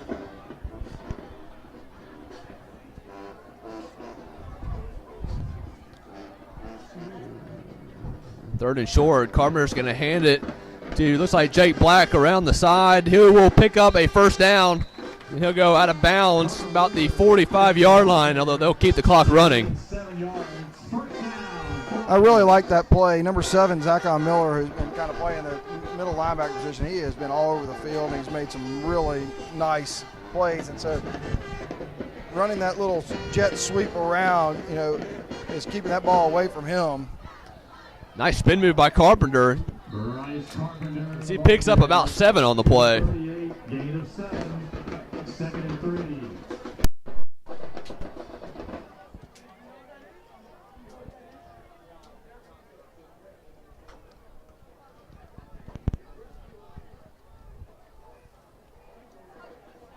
Cole around the left side. He's got some blocks in front of him, and they're going to get a holding penalty on that play. So that'll back up the Flyers. Boyle's a little banged up on the play. And this time we ask all members of the Hall of Honor and those involved in the Hall of Honor ceremony, please report to the patio area so that we can begin the halftime ceremony on time. If you're involved in a member of the Hall of Honor or involved in the Hall of Honor ceremony, please report to the patio area at this time. You mentioned your colleagues going into the Hall of Honor tonight.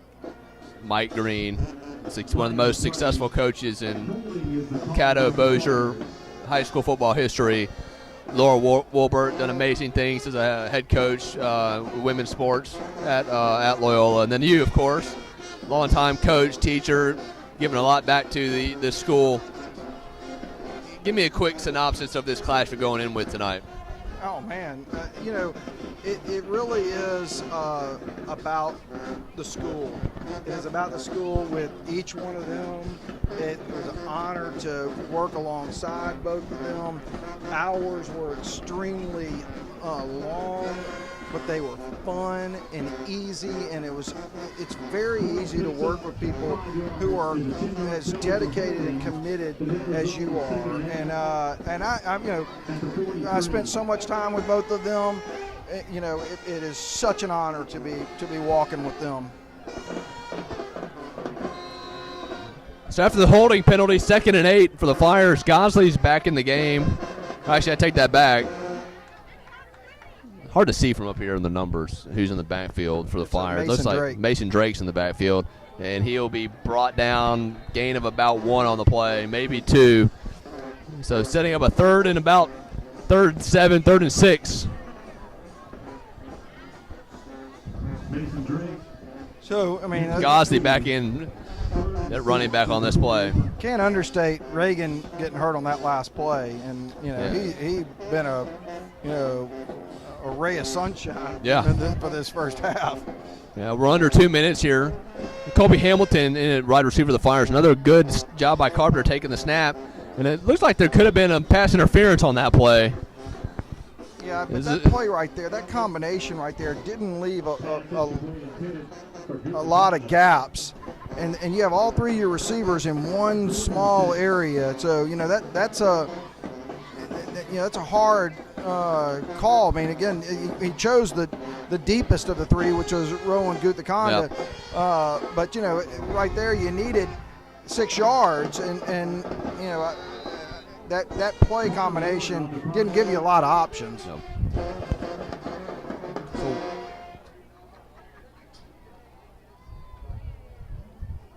So Lorette with a punt, and it'll take a Flyer bounce down to the 1 yard line, but he's in the end zone. That should be a touchback.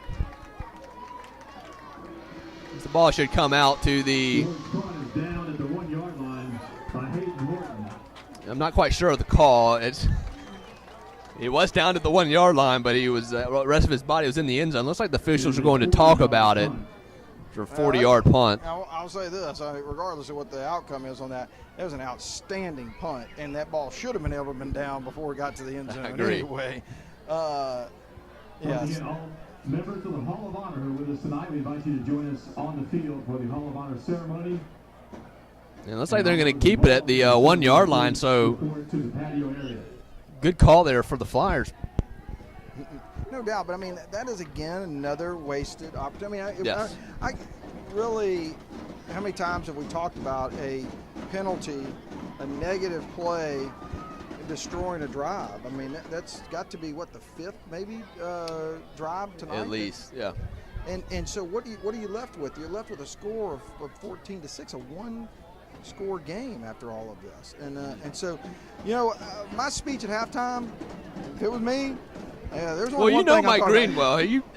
I'm pretty sure you have an idea of what he's going to say at halftime. Yes, it's going to be colorful, but again, it should be, because these are the things that you don't want to see as a coach. You don't want to see it in the fifth game of the season. I mean, that's what bothers me. So Tavares Lee under center for the first time tonight. Looks like he's going to try to get some room. He's in trouble. Gets it away. Very easily could have been a safety for the Flyers. And again, that is a very dangerous situation to sit there and try to pass out of your own end zone. Very, very, very gutsy call. I'll say gutsy. Green Oaks is going to burn their second timeout. The sports medicine team from Christus Shreveport Bossier is proud to help Loyola athletes be game day ready. Go Flyers. From one Flyer to another, Metro Aviation is a proud supporter of Loyola. We'll take a quick commercial break. We'll be right back. You came home from work with a migraine. Your son has a sore throat on a Saturday. You need care right now. Christus Health has affordable, convenient, on-demand care because you don't always get sick during doctor's hours. Help is in the palm of your hand. You can reach our clinicians within 20 minutes from 7 a.m. to 11 p.m. Visits for residents of Texas and Louisiana over age 5 cost $30. Christus Health, on demand, because we're here for you wherever here is. Welcome back to LCP TV. Art Carmody with John Carmody. 1:30 to go before halftime, and the Flyers trying to get the ball back potentially before halftime. The Green Oaks Giants have the ball inside their own 1 yard line. Lee's going to hand it to Briscoe. No, he's going to keep it himself. I don't know if he got out of the end zone. I don't think he did, Art. I think it's a safety. And we have a player taking his helmet off the field. And it is a safety, so the Flyers get the 2. And also they'll get the ball back with all 3 of their timeouts with 1:19 to go before half, with a chance to put some points on the board. Again, I mean, that's kind of what I was talking about. Used the word gutsy. That was gutsy again, and that's the danger that you play with right there. And the reason why that is critical is what we just talked about, is an 8-point game. And an 8-point game is a 1-score situation. Now Green Oaks has made it a 2-score situation without a field goal kicker. Right. And so, that is a really big play for a minute and 20 seconds to go in the half. Obviously happy, as a Flyer fan that it happened, but, from a coaching perspective, that is not what you want to do. And not to demean anything that anybody is doing on the other side, but those are the kind of things that we talked about, big plays. Out of all the weirdness that has happened in this first half, out of all the penalties and things that we had a touchdown called back and all these kind of things, that may end up being one of the biggest plays. Right. Oh, absolutely. Absolutely. And with the free kick situation, the ball goes to the 20. Green Oaks special teams haven't seen them with the ability to really drive the ball down the field. So the Flyers should get the ball at midfield or further with all 3 of their timeouts and about a minute to go before halftime. But again, right here, right now, I would be playing. You saw the kicker kick the ball 30, 35 yards. You don't want that ball getting behind you in this situation. I would be playing to receive this ball in front of me, and so that you can get something upfield, and because right now, like you said, you got a minute and 20 seconds. This is an opportunity for you. Guthakonda and Mason Drake standing at their own 40. As Marshall gets ready to, Delarius Marshall gets ready to tee it off, and he's going to kind of squib it, and he needed to follow the ball there. Another dangerous special teams play for the Flyers. As number 44, Hayden Horton, was able to fall on it. Thank goodness Horton was able to get on that. Like you said, that thing just kind of squibbed sideways. But, that couldn't have asked for anything more for the Flyers right now. I mean, I don't know if that ball kind of came off funny off the kicker's foot because it just kind of came off, looked like it kind of came off sideways. But, out of what they would try to accomplish after they've had really two pretty good deep kicks, that was an interesting one there. So the Flyers in great position. No time came off the clock. 1:19 to go. Carpenter's going to keep it himself around the right side.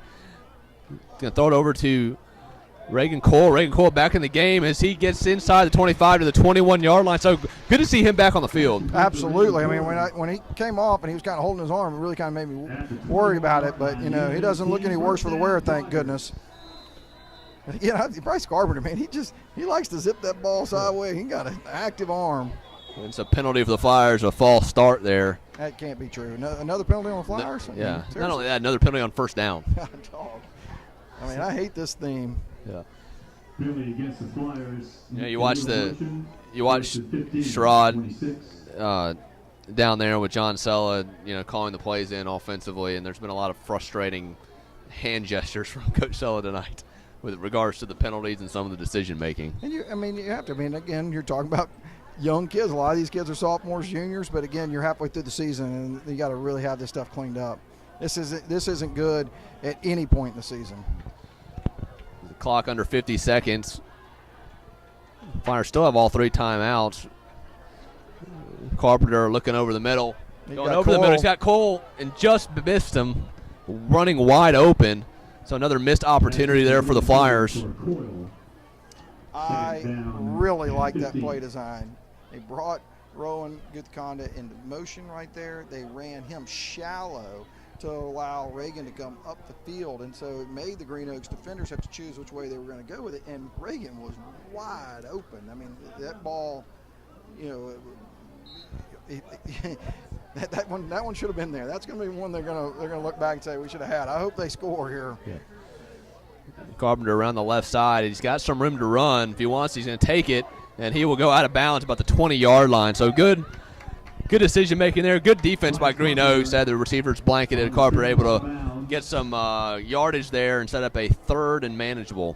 And again, that's a good call from Coach Sulla because you get him out on the edge and you get him to the sideline. So you still got 3 timeouts with 30 seconds left. I mean, really, that's like an added timeout for you right there. Carpenter here comes setting up a screen pass. And he's got Gosley. He'll make the catch, but he'll only pick up about a yard on the play. The Flyers will take a timeout. And so from here, about a 36, 35-yard field goal, well within Evan Lorett's range. That was well defended by Green Oaks. I mean, they had a couple of people come upfield, and I like the idea of what you're having the defense come up. One of the things that you're kind of seeing is the Green Oaks defense, just like you might expect when you're playing a lot of kids both ways. There are some kids that look tired. You made a point of it a little earlier in the telecast, and you're starting to see that at that point. When you're starting to see kids a little tired, then that is a good time to be attacking, that side of the defense right there. The ones that really kind of came upfield were actively coming to the quarterback. There were a lot of people who, were not actively coming up, so the play's just not quite as effective. Right. So, it's going to be interesting to see, if the Flyers can kind of start attack the fatigue factor in this game. Decision making here, 4th and 7. Looks like they're going to keep the offense on the field. Do you like the call here? Well, I like it better now that we have that 2-point safety. Right. The 3 points, at this point, maybe doesn't, add that much for what you're trying to do. But you really, again. Carpenter rolling to his right. He's going to throw it to Coyle. Coyle, great catch along the sidelines. And they're going to say he was inbounds. So the Flyers will have 1st and goal about the 6-yard line with 16 seconds to left. I mean, think about that play right there, Art. You have to roll quickly. You got to get to the sideline, and you got out of bounds. I mean, you couldn't ask for anything more to come out of that. Plus, he was under duress. They sent the linebackers, and so, really that was about as good a play, executed play as I've seen tonight. Yeah, and Carpenter did a great job throwing it to only where Coyle could get that ball. Absolutely. And that's the thing is we talked about this at the very beginning of the telecast. You really want to make sure that you're doing things kind of smartly. What Green Oaks just did right there was what you might expect. I mean, they were being aggressive. But if you're going to be aggressive, you got to attack where they're being aggressive. And the quick outs can do that, you know. And so I really like the play call. You know, they may have been doing it to save time, but it really is effective for what Green Oaks is trying to do. The other thing, of course, that can be open is right where the linebackers left, right over the middle, like we've seen before. And so, you know, with 16 seconds left, you should be able to get 3 plays. You've got, looks like we haven't burned one timeout. No, we didn't. Right? Then that's incorrect. Yeah, we have 2 timeouts left. You're right. You should have the full playbook at your disposal here in a 1st and goal situation with plenty of time. Only thing you can't do, you can't get a holding penalty. You can't take a sack in this situation.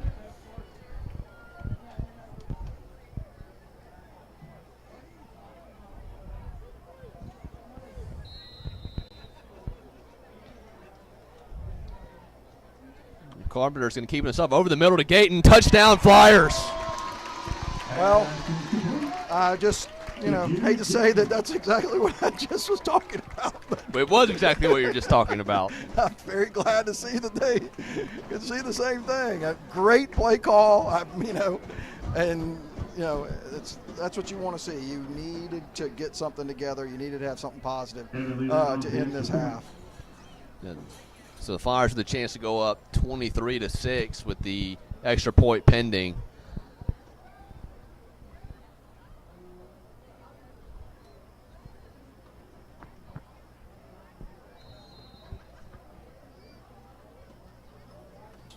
Good pass, good hold by Mitchell, and the kick is good. So the Flyers doing a great job capitalizing off the safety in the short field to take a commanding 23-6 lead into halftime. Think about that. That is exactly right. All right, think about where we were at 1 minute and 32 seconds in the second quarter and where we are right now. I mean, so 14-6, we're talking about a 1-score game. That safety has caused it to be a 9-point change, and you know, you can't understate how important that was. 39 yards, 6 plays. You know, and importantly, you know, Green Oaks gets the ball to start the second half. So you had a chance there, like you said, only up 14-6. Green Oaks had a chance to go down and score before the half. It's a completely different ball game in the span of 1:30. That is well said. I mean, to think about what your mindset would be, knowing that your opponent's about to get the ball that could score and start the third quarter, and what you just were able to accomplish in that short period of time, you're right. Does it change Mike Green's halftime rant? There's no, I mean, there's no excuse. There have to be clearly over 100 yards of penalties at this point. I mean, and that's where you start and stop your conversation in the locker room. And the Flyers almost pick up an onside kick. Good recovery there by number 18, Montavious Kelly.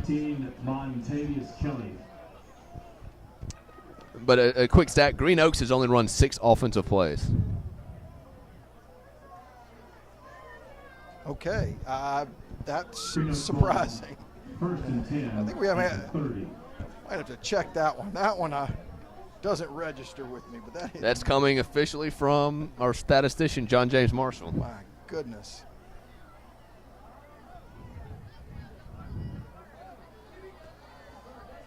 But again, I mean, you know, we have been on offense a lot, and we, you know, all of our negative plays keeps that defense on the field a lot longer too. Yeah. So maybe there's method in the madness. Maybe you and I don't understand the game as well as we, you know, think we do. So I'd be surprised if Green Oaks doesn't do anything but run on this play to take it into halftime. Well, and Lee's going to throw it. He's going to roll to his left.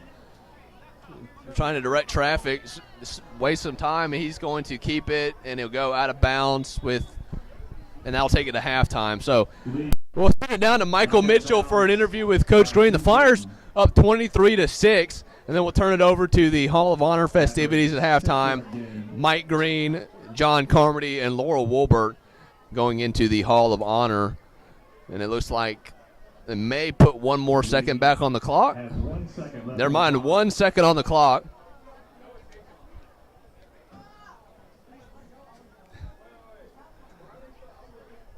Second down and 4 from the 36. So let's set up a 2nd and 4 for the Green Oaks Giants. So 1 more play before halftime.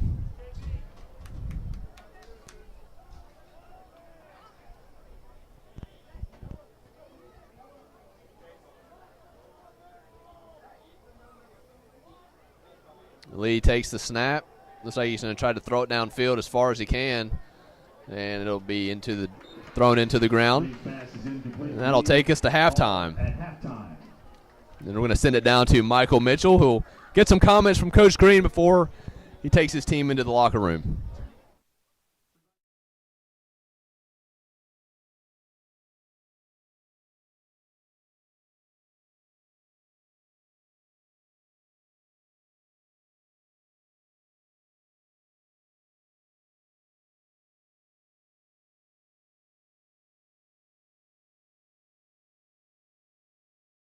It's over here. Michael Mitchell down on the sidelines with Loyola head coach Mike Green. Coach, after a bit of a slow start, 8 penalties doesn't help. Yeah. Offense is starting to roll a little bit. Bryce has really improved. He's 11 of 16 on the night, 2 touchdown passes, making plays with his feet. Offense is running the clock down. Defense is doing great. What are your thoughts so far? Well, I'm pleased, especially when you have a day off like today from school. It kind of throws your routine off. So I was expecting maybe a few penalties. We've got to, I've never really gotten on kids for holding. If you're going really hard and you don't want the guy to kill your quarterback, sometimes you do throw a hand in there. I don't think any of them were terrible holds, but I'm pleased. As long as they keep playing hard, I'm good with it all right now. We just we got to keep our hands in a little bit more. I've heard you more than one time say, man, I don't understand the rules anymore sometimes of high school football. I saw Bryce hurdle a kid to save his knees, for God's sake, and he gets called for unsportsmanlike. Have you ever seen anything like that before? No, it's like everything they keep adding rules. Eventually you think it'll be touch football because, the kids out. Hey, when you're in the backyard little playing, you're jumping, kids spinning, and now you can't do it. I don't know. I don't understand. But we're going to keep doing I'm with you. I guarantee. Thank you, Coach. Appreciate your time. Thank y'all. All righty. Thanks, Michael. Loyola leads 23-6 at the half. We're going to take a quick break on LCP TV, and we'll be right back with the Hall of Honor ceremonies.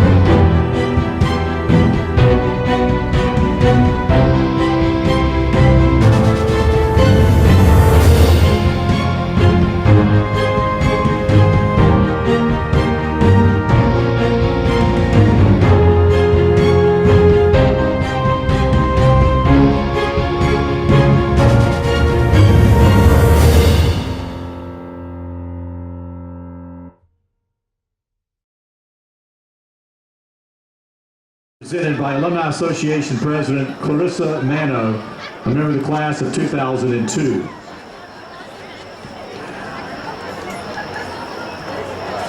Our first Hall of Honor honoree is Dr. John Barry Carmody.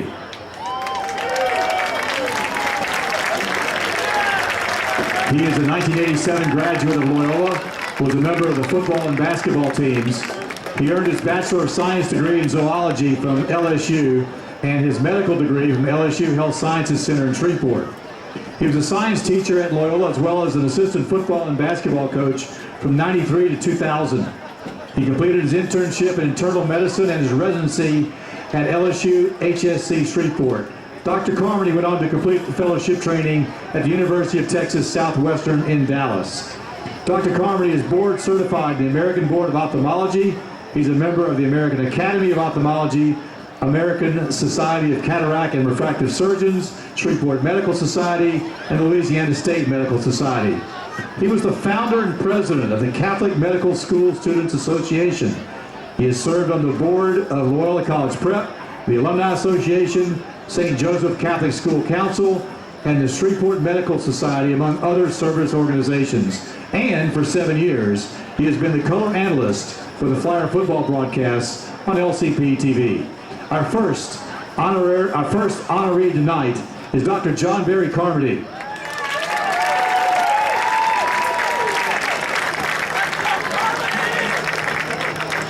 This year's honorary alum is Laura Wolbert. She is an '84 graduate of St. Vincent's Academy. She graduated from Centenary in 1988 with a degree in chemistry. She went on to get her master's in education from Centenary in 1999. Ms. Wolbert came to Loyola in 1988 and has taught chemistry, biology, anatomy, physiology, physical education, and health and PE. She was a softball coach for 18 years, winning 10 district championships in a row. And in '96, she led the Flyers to its only softball state championship. Ms. Wolbert was the first female assistant football coach in the school's history, serving that role from '93 to '97. And in '94, she became the first female football coach to be on the sidelines in the Superdome state championship game. She also coached volleyball from 2001 to 2012, and has also coached bowling, swimming, cross country. When you add up all of her coaching experience together, she is the winningest coach in Loyola sports history. This year's honorary inductee is Laura Wolbert. Our final honoree is our current head football coach, Mike Green. He is an '83 graduate of Loyola, played on the football and baseball teams. He was an all-state baseball player in '83 and led the Flyers to the state championship game. He went on to play varsity baseball at Centenary, where he graduated in '87 with a degree in business. He got his master's in education from Centenary in 1990. Coach Green came to Loyola and served as head baseball coach and assistant football coach beginning in 1987 and became the head coach for the Flyers in '93. He's the head coach the only Loyola team to play in the Superdome Classic State Championship game. And he went on to coach at Airline, Fair Park, and Booker T. Washington before returning to Loyola as assistant principal in 2018. In the history of Caddo Bossier Parish football, only Lee Hedges has coached more games than Mike Green, and he is ranked number 7 all time for coaching wins. He has been to the playoffs 21 times in his career. And as you know, he returned to the sidelines in 2021 and has led the Flyers to playoff wins in each of those 2 years. Our final honoree is Mike Green. Ladies and gentlemen, send a round of applause for our 3 newest members of the Loyola Hall of Honor.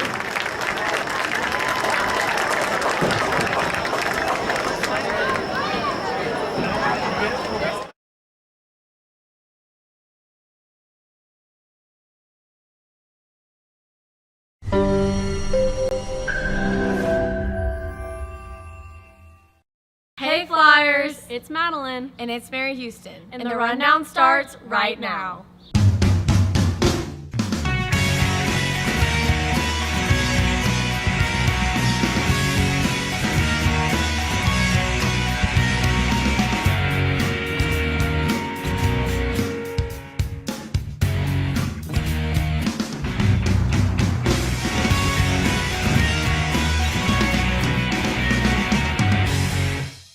This week, special nominations have been made for 2 of our faculty members.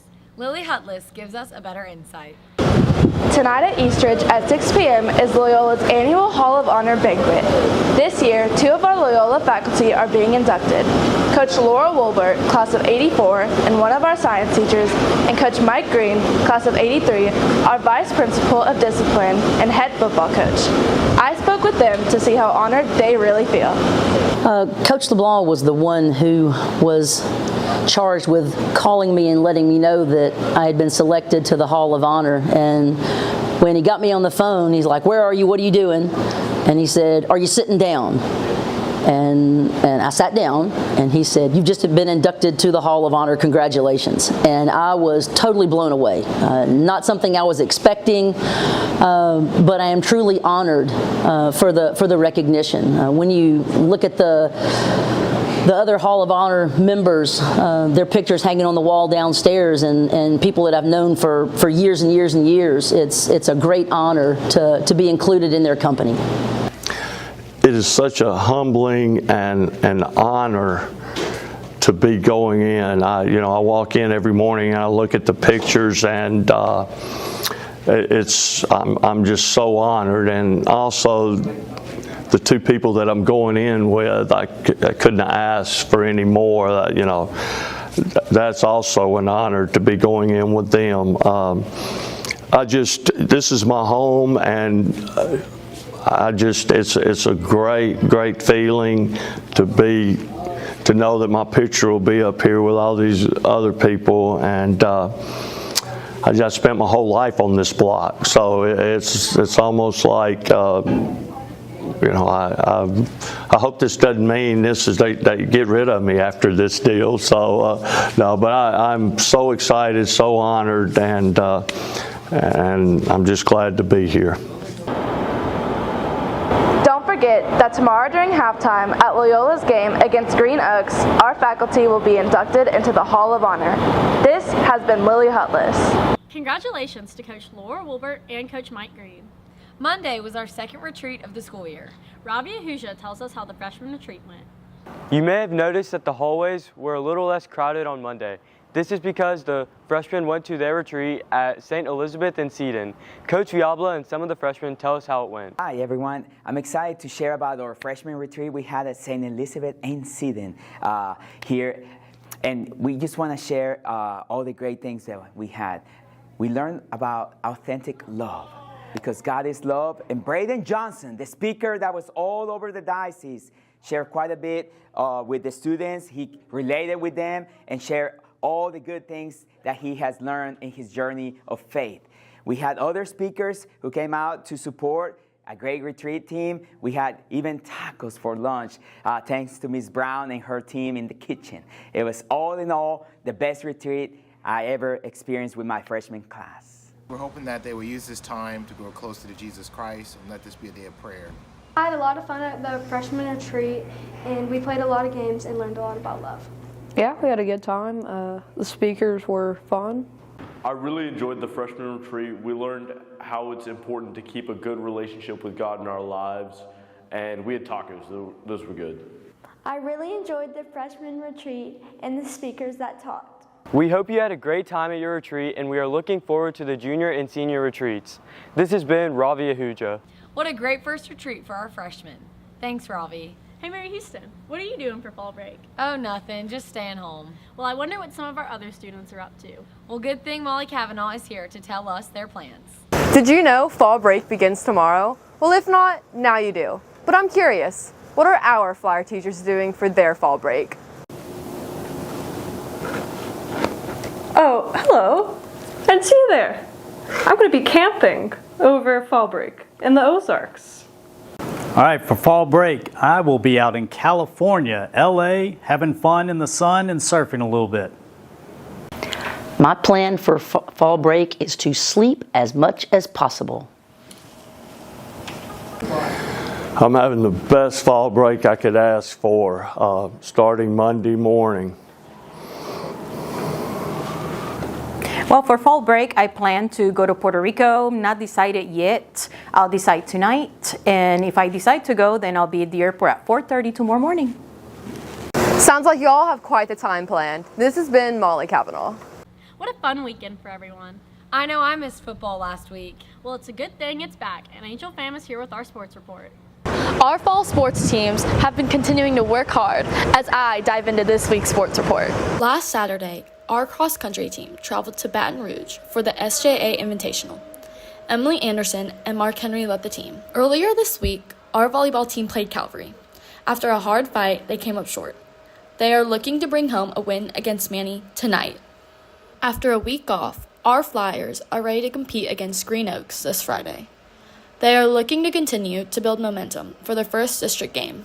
Should be a good matchup for us. Hopefully we ride the momentum from homecoming game against Red River. So I think we have a really good shot at being very competitive in our district and getting those power points so we can earn ourselves a playoff game. We are so proud of our Flyer sports teams. Keep up the good work. This has been Angel Fan. We hope you enjoyed this edition of The Rundown, presented by the Media Arts class. Enjoy your long weekend, Flyers. See you next week. Bye. Okay. John Luke, shush. Okay, ready? Wait, that was funny. Okay. John Luke. Mary. Okay. Be quiet, John Luke. Shut up, you're being annoying.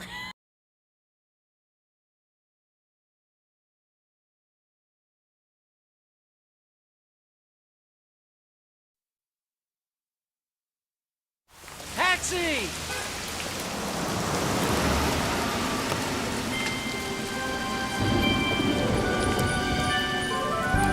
When you can't do it all, do what you can. Compassion for others. Pass it on. A message from the Foundation for a Better Life. Hey, Travis.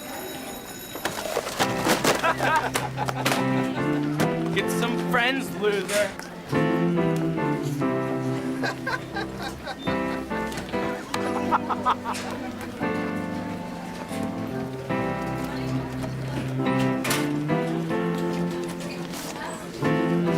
Bro, you alright, man? Yeah. Let me help you out. Lean on me when you're not strong. And I'll See you around? Yeah. Character. I'll help you Pass it on. carry on. A message from the Foundation for a Better Life. It won't be long.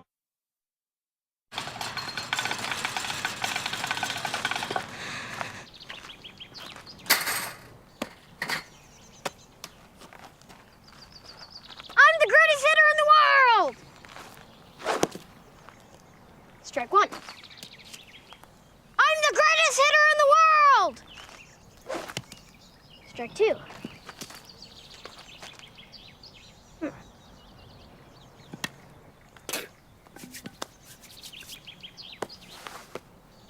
I'm the greatest hitter in the world!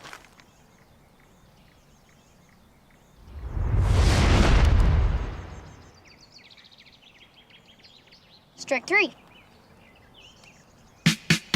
Wow. I'm the greatest pitcher in the world. Yes! Optimism. Pass it on. A message from the Foundation for a Better Life.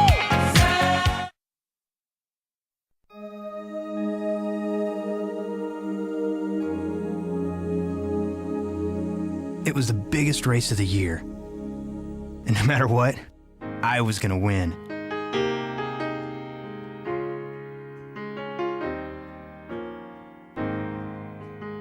Sometimes things happen you just can't explain.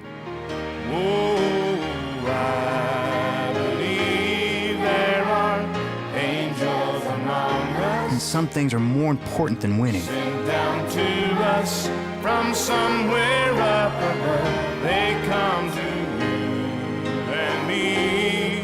I don't remember who won the race that day, Our words to show us how to live. but I'll never forget how I felt. Teach us how to give, to guide us. Including others. Pass it on. A message from the Foundation for a Better Life. Okay, let's move on to the artery. Perfect. What's next? A Band-Aid? Thanks, Andy. You always know just what my heart needs. The best heart care makes you feel at home. You look ready for some good news. That's why at Christus, you always know your heart's in the right place and the right hands. To learn more, visit christushealth.org/myheart. How does your bank define local? At Home Federal, it means being here in Shreveport and Bossier since the doors opened in 1924. It means surviving and thriving alongside our customers through the good times and the bad. Since our beginning, Home Federal has been a part of Shreveport Bossier. Our roots are here. Our headquarters are here. decisions are made here. That's how we define local. Home Federal Bank, a better way. You came home from work with a migraine. Your son has a sore throat on a Saturday. You need care right now. Christus Health has affordable, convenient, on-demand care because you don't always get sick during doctor's hours. Help is in the palm of your hand. You can reach our clinicians within 20 minutes from 7 a.m. to 11 p.m. Visits for residents of Texas and Louisiana over age 5 cost $30. Christus Health, on demand, because we're here for you wherever here is. Welcome back to LCB TV as we get ready for the second half. Flyers up 23-6. Go through some first half stats. The Flyers lead in total offense 257-72. Green Oaks only ran 10 plays in the first half for 72 yards, with one of those plays coming on a 53-yard touchdown. So not a lot of offense for Green Oaks. Carpenter's had a great night so far, 11 of 18 for 120 yards and 2 touchdowns through the air. He's also ran the ball 9 times for 43 yards and a touchdown. Patrick Gosley, leading rusher for the Flyers coming into tonight, also leads the Flyers in rushing yards. He's carried the ball 14 times for 70 yards, and on the receiving end, Gayton leads with 4 catches for 37 yards. Right behind him, Reagan Cole, 3 catches for 36 yards. So the Flyers dominating in total offense, but really, John, the difference in the game happened in the final 1 minute and 30 seconds. You know, I want to add a couple other stats. I think if I remember correctly, in the first half, we got 2 fumble recoveries, I believe. And so you think about you just laid out a litany of stats, and I'll add 2 fumble recoveries on top of that. And if somebody just listened to that and had not watched the first half, you would say, "What's the score?" And you know, you would say, well, man, it was lopsided. We know. We watched this thing. It was not lopsided because of one factor, and that was penalties. But you said, like you said, one play changed it, and it's safety. I cannot go, you know, you watch games and you talk about the significance of one play, and that gets overstated in a lot of games. But, man, if this game goes the way it has been, and kind of just, kind of a ragtag type of game, it is not an understatement to say that play may be the difference. Yeah. As we get ready to start the second half, a few scores from around the area. North Dakota leads Woodlawn 57-6 in the third quarter, a team we saw a few weeks ago. They're a very good offensive team. Minden leads Bossier 13-6 in the third. Evangel up 20-14 over Northwood. Huntington is up 20-6 over BTW. Byrd up 17-6 over Houghton. Captain Shreve with the lead over Airline in the third quarter, 28-21. And Calvary up 56-0 over North Caddo at the half. So there's some scores from around the area. And the Flyers do the pooch kick. That'll go out of bounds. So Green Oaks will get it in good field position to start the second half. And I wouldn't be surprised if they try to get Marshall involved offensively. He's their playmaker. He had the 53-yard touchdown catch and run in the first half. And Green Oaks needs to get something going here to start the second half. You know, I mean, right there, the Flyers kick the ball out of bounds. And another penalty. Yeah, another penalty. And you go, okay, well, if you're trying to minimize the potential explosive play, I guess I could understand that. And as you said, if they've only run 10 offensive plays, you do want to see what the offense really can do. But again, I kind of like to see it a little cleaner than that. I mean, I'm seeing a lot of yellow flags. It'd be nice to see less of them in the second half.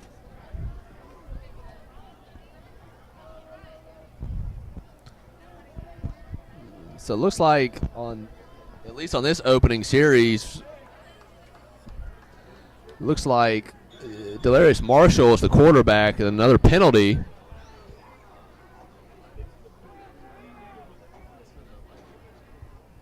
Nope, they're not going to call a penalty. So Marshall hands it off to number 9, Stedman Brisker, and who will go back to about the line of scrimmage. So He got to the line of scrimmage and was met by Jackie Barb. I mean to tell you, it's rare that we don't call Jackie Barb's name in a telecast. I wouldn't say he's been quiet this game. Like you said, well, they've only run 10 offensive plays. 10 offensive plays, but my goodness, that is the way to play it right there. Excellent job on his part. So Tavares Lee is on the sideline, the starting quarterback for Green Oaks, to see if this is just a one-off thing. So there's some confusion by Marshall. He's got the play.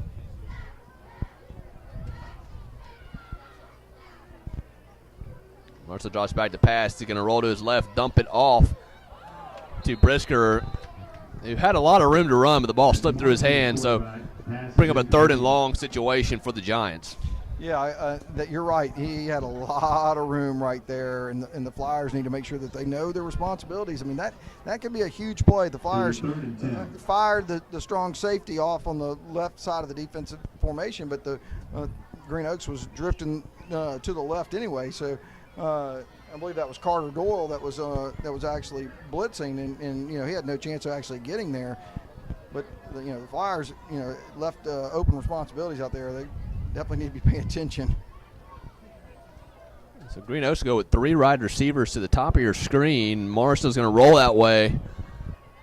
He's going to dump it off. That won't even get close, and that'll bring up a 4th down. So another 3 and out for the Giants. And I'll bring up an obvious punting situation, which you got to be careful of. Marshall on the first punt they had held it for a while, thought about maybe making a play with his legs. He ended up punting away. Got a great punt early on, so this will be his 2nd attempt of the night. So what I really liked right there, Jude Gayton, again, senior linebacker, coming in and playing that, and he cut the quarterback off, but also got into his passing lane. So he made the quarterback either commit to make that pass or he was going to try to go upfield, but Jude had kind of broken down, ready for whichever one. And so he was actually in the way of the pass and made it a poor pass. And the Flyers are going to go safe punt, or punt safe again on the return. Marshall gets it away, and they'll take another Green Oaks bounce inside the 40 to the 37-yard line. Now, that was probably 20-yard difference from the last punt, maybe more. And that was the difference in actually pushing him to actually kick the ball rather than him standing back there for 4.5 seconds. So, I'm glad to see that they, at least feigned the rush a little bit. We know there were at least some halftime adjustments made, at least on the special team side of things. But again, a 23-6 lead. You forced the Green Oaks Giants to go 3 and out.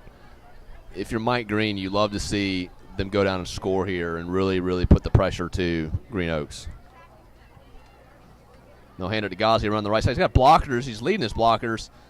He only pick up a couple. That looked like a well-developed play. It was a well-developed play. The only issue right there, he could have turned it up a little bit sooner. Jackie Barb was trying to get out to the edge, and because he was kind of stringing it out, the defensive back was able to come up and make that play.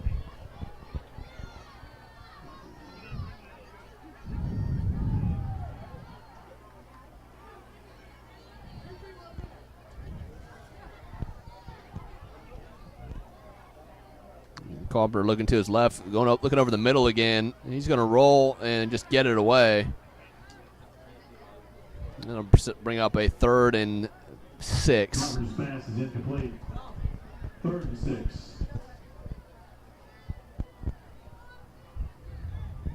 Every time that play kind of breaks down, you get to see a little bit of the athleticism of Bryce Carpenter, but you keep wondering, man, please don't take a 10 to 15-yard sack. Right. He has not. He's done a good job getting rid of the football. It's on the same formation as the last play.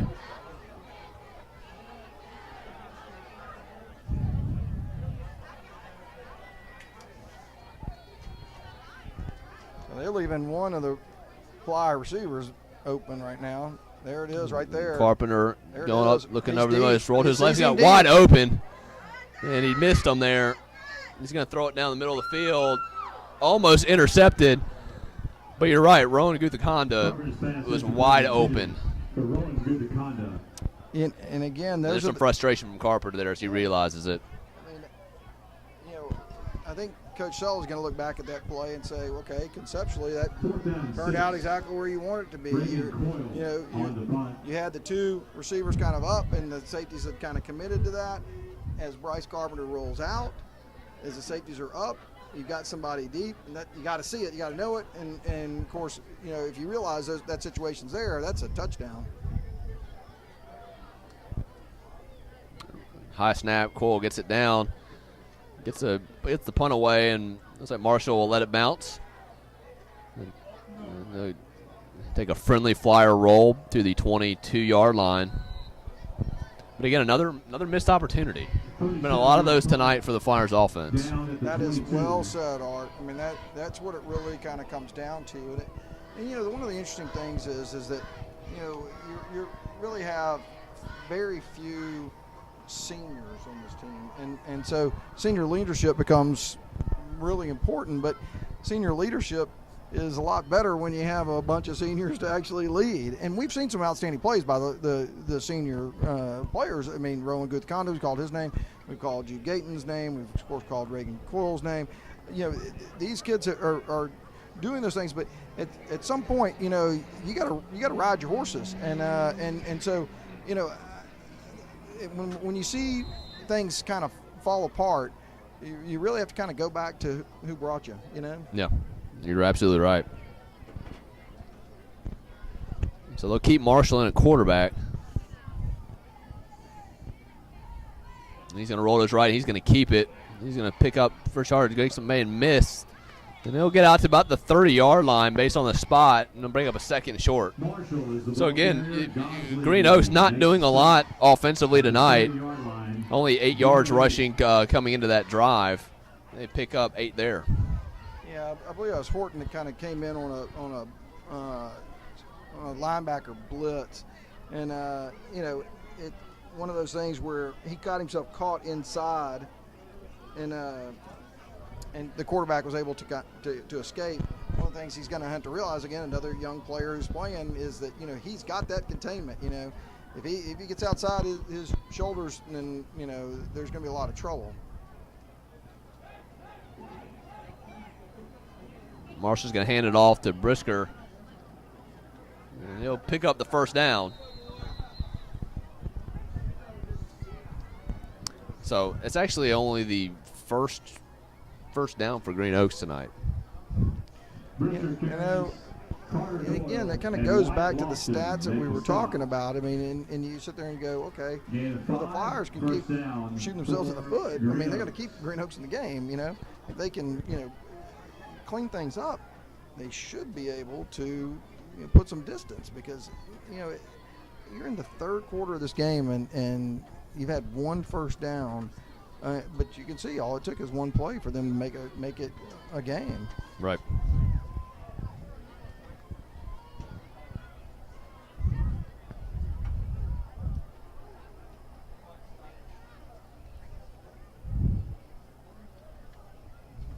Marshall going to roll on the right side again. He's going to dump it off to number 3 for Green Oaks, who will dive for the first down, and that's Amarian Dorsey.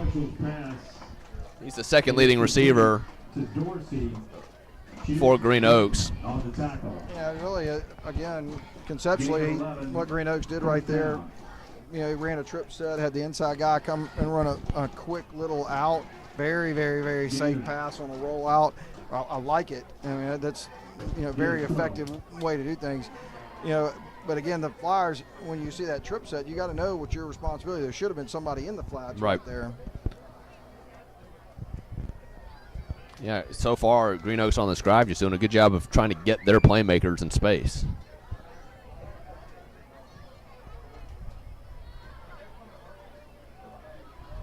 Marshall handed off to Brisker. Brisker around the left side, and that's a great tackle. I mean, that by number 73. Art, that is textbook right there. I mean, Jack Ebar played his responsibility, shed his blocker as the running back got outside of him and was able to make that play. You cannot ask for it to be played any better than that.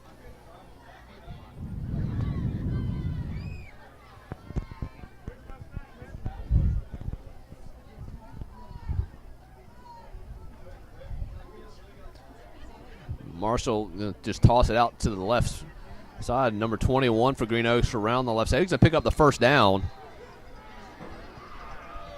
It's number 1, Tony Johnson Jr. And it looks like a flag is thrown on the play. A little extracurricular activities. Tony Johnson, Casey Wall on the stop. There's a flag on the play. I guess they're calling that a late hit or tackle late out of bounds. Again,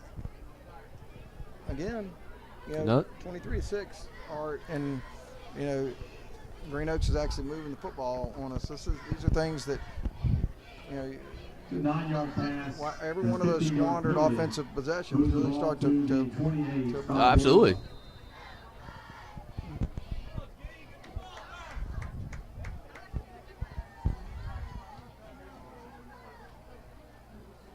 Marshall rolling to his right. He's going to keep it himself.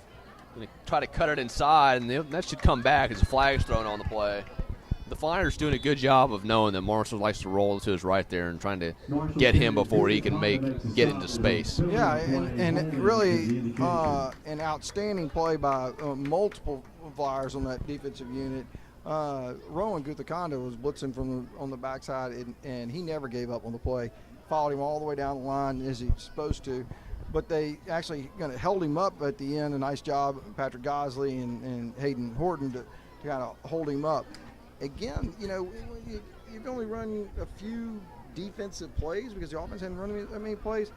You got to get your legs underneath you and start, kind of going. And, right. And so, you want to see 4, 5, 6 people at the ball all the time, and so, if you think that you've done your responsibility, great, but you need to go and flow to the football too.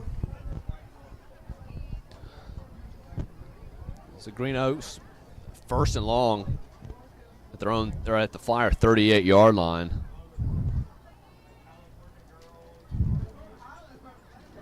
Marshall's going to keep it up the middle. And gets off Guthakonda, but a good job by Guthakonda there, stepping in front and taking the tackle head on to slow him down. Yeah, if he gets around him easily there, he may still be running. That's exactly right. And like you said, it may not have been the cleanest tackle, but Rowan hit him hard enough that it kind of knocked him as he was falling forward. So really a nice hard hit by Rowan. It's not that he played it poorly at all. Right. As the clock continues to run, 5 minutes to go in the third quarter. No real sense of urgency yet from Green Oaks.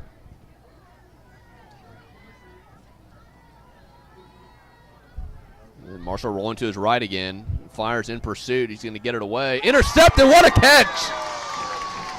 Absolutely phenomenal catch by number 21, Carter Doyle. The Flyers will take back over on offense. I'm telling you what, man. You said it perfectly. Carter Doyle, an outstanding job right there. And that's kind of what we were talking about. He's in the flats where he's supposed to be, and he's playing in between the receivers. So had he chosen to throw to the more shallow receiver, he was in good position to make that play, and he was right where he needed to be able to make that play. Really not only a smart play, but a very athletic play as well. Tell you what, Flyers' hands tonight between Jake Black's catch in the end zone for the touchdown in the first quarter, and then Carter Doyle with that interception. If I remember correctly, Carter Doyle had one of those a diving interception last year too. I mean, he has made some athletic plays over the years. And Carpenter keeps it himself and cut it back in the middle and slide down for a smart gain of about 6. And you'll take that all night long if you're John Sell and the Flyers coaching staff. And you're exactly right. That right there is an effective play. It's a 6-yard play. Okay. Who wouldn't take a 6-yard play? And it keeps the defense honest. If you're not doing that, then the defense can take chances and hurt you on other plays. So 2nd and 4. And Carpenter looking over the middle of the field, going to throw it up. He's got Reagan Coyle. Coyle's got it. It's going to be a foot race to the 20, to the 10, and he's going to walk into the end zone. Flyers go up 29-6. What a throw and catch. And there's a flag on the play. And that's going to come back. But what an excellent play call and execution by the Flyers offense. Carpenter put it right in the breadbasket for Reagan Coyle, and he took it to the end zone. But again, penalties. We've been talking about it all night long. Penalties, penalties, penalties. And that's going to back up the Flyers and set up another second and long situation. I mean, missed opportunities. I mean, that's two touchdowns back off the board. It's, just an outstanding, like you said. I love the concept of the routes. That was exactly what we saw earlier when Rowan was open and was missed earlier. They're putting the stress on the safety to have to be in two different places, and that was the right play design. I just hate to see the holding call. Yeah, you could feel the electricity here after the Carter interception, and then with that play, this place was about ready to explode, and then it's just you feel the deflation when you see the piece of yellow on the field. So 2nd and 14 after the holding call. The Carpenter's going to keep himself up the middle. It's going to get it. Good yardage. Still on his feet. Spin move, and he will pick up the first down. That right there, an outstanding, not only hard run, and again, it's hard when you're a passing quarterback to take those tough yards, but it was athletic. He had to make kind of a little jump move in there, and then he ran with power in the last 5 yards. And what a great job by the offensive line opening that play up for him. And he'll keep it going up top again to Reagan Coyle. He's got it. What a great throw and catch. You can't throw a better ball in high school football. No. I mean, and that opens up everything. When you can throw that kind of ball right there, where Reagan is catching it in stride, that cornerback played that ball very well. I mean, it wasn't his fault. There wasn't a broken coverage or anything. I mean, that ball had to be where it was. It was perfect. So Flyers, after the big throwing catch, 1st and 10 at the Green Oaks 27-yard line. Under 4 minutes in the third quarter. Gosley's going to take it to the middle. He's got a hole over the middle. One man to beat. And number 27 for Green Oaks, Cortavius Dorsey, with was able to get him up in the air and to get him on the ground. Really, a nice run by Patrick. You can see how many they don't want to tackle him up high. And the Flyers offense, they have Green Oaks on their heels, and that's a smart play. It's going to force Green Oaks to burn a timeout. That's this Green Oaks defense. Been on the field a lot tonight, a little winded. But back to Bryce Carpenter, he's made a few throws tonight where only his receivers can make the play. And that's an element that you really want to see developed on this team, because say what you want. I mean, Reagan Coyle is 5'9", 5'10". Rowan's 5'9", 5'10". It's not like you're throwing it up there for the 6'4" receiver and just letting him go and catch a jump ball situation. And so Rowan, Jake Black, Jude Gayton, Reagan Coyle, they're all good athletes, and you give them a one-on-one situation, you have a chance. But the ball really has to be, where it's supposed to be, and he's put it on the money. I mean, we've seen him throw slants that are right where they need to be. That right there, that flag pattern, it was just perfect. So after the Green Oaks timeout, 1st and 10 at the 15-yard line. Gosley up the middle again, following his blockers. He'll take it inside the 10 to about the 9. I can't tell you how important this is. I mean, we talked about how important this drive is, but they're running the ball effectively and kind of pushing people around. Yeah, they've got Green Oaks on their heels. Gosley up the middle again. Green Oaks just arm taxing. He will walk into the end zone from 9 yards out, and the Flyers taking a commanding 29-6 lead with the extra point pending. But you can see on that play, Green Oaks is tired. They did not want to get in front of Patrick Gosley. They are putting their arms out, hoping to slow him down, and he was able to just walk into the end zone. And that is the perfect statement of that play right there. But it happens, because of what you're doing to them, and that's what wearing a team down is all about. It's I'm glad to see it. We've been asking for it for a while, but to them put together a drive is critically important. Let's say extra point is blocked. So we will take it down to Michael Mitchell. Michael. Michael Mitchell back here at Mesmer Stadium. Flyers cap off a touchdown run by Patrick Gosley from 9 yards out. Kind of a rough start to that drive. Flyers had a 73-yard touchdown pass called back to Reagan Coyle. Doesn't matter. They showed a lot of mental toughness and putting that behind them, getting down the field and scoring. Great job, Flyers. Keep it up. Back to you, Art and John. Thanks, Michael. Flyers up 29-6. More importantly, a 3-possession game, and with 3 minutes left in the third quarter, time is not on Green Oak's side. We've talked about this. You want to be doing things well, and you want to be doing them at this part of the season well. Right there, piecing together a long drive is how you kind of get your confidence. You do things well. When you're sputtering along or when you're having penalties, it breaks up everything. And so, connecting on all those things, it becomes. And again, the squib kick, the Flyers are going to pick it up again. That is 2 for 2 on the squib kicks.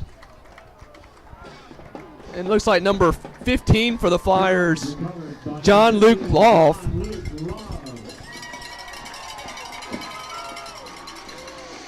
And so that's just a deflating play for the Giants. Sorry that, but okay. Here you are, Art. You just got the ball back. If you look out there, you see the defensive lineman walking. They are not happy to be back on the field. Yes, and so, it becomes kind of simple at that point. Yeah. I believe they're subbing in some other players that they think they're so tired. Carpenter slant over the middle. Good to Condo with the catch. As he keeps on his feet inside the 30 to 25-yard line. That was an outstanding catch, Art, by Rowan Gutakonda. It was a little behind him, went up and got it. He was able to get some good yards after the catch. Nicely thrown ball. I mean, just a tad bit behind him, and really outstanding play. Yeah, that middle of the field continues to be wide open for the Flyers offense. Carpenter back to pass, plenty of time. He's going to take up the middle. Still on his feet. Bryce Carpenter. I'll tell you what, hard to see from up here, but if number 64, Richard Young, I believe, doesn't get a hand on, number 52, Kevin Richardson, if he doesn't get a hand on him, he might be in the end zone right now. Yeah. But, Green Oaks has subbed a couple of players here. It looks like they're trying to get some fresh bodies in there. Fresh bodies out there.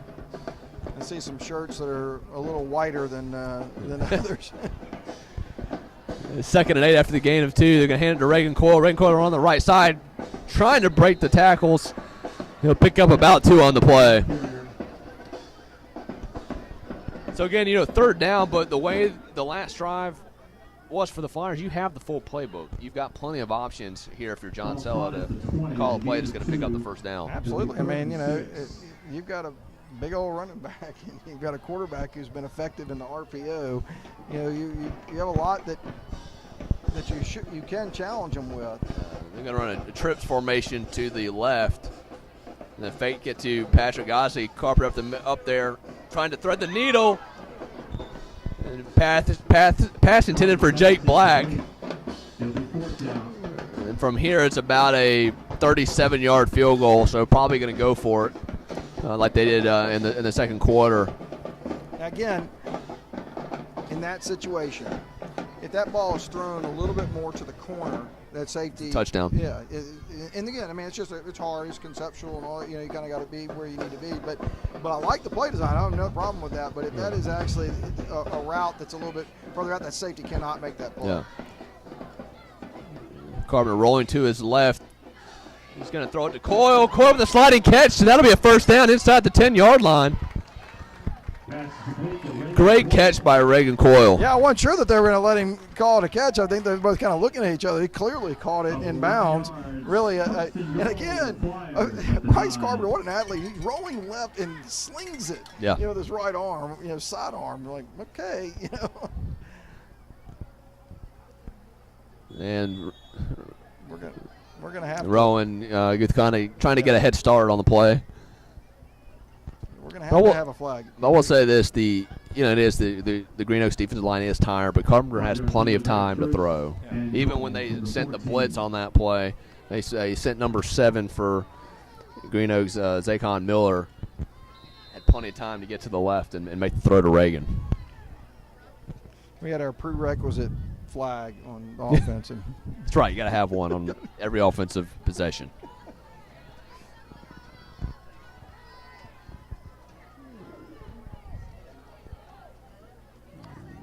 He's trying to go to Reagan in the corner of the end zone.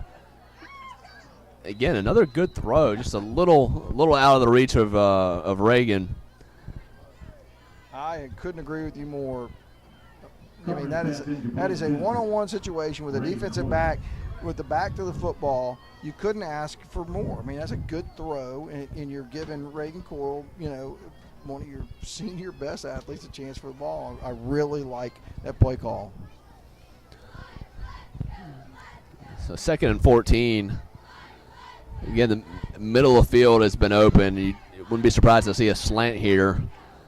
No, they'll hand it to Gosley. Gosley up the middle, and he'll be brought down by number 64, Richard Young, for the Giants. At the 9-yard line, gain of 5, 3rd and goal. Again, you got the whole playbook again open, even though you're at the 9-yard line. I mean, that was a very effective, strong run, and which opens up the playbook for you.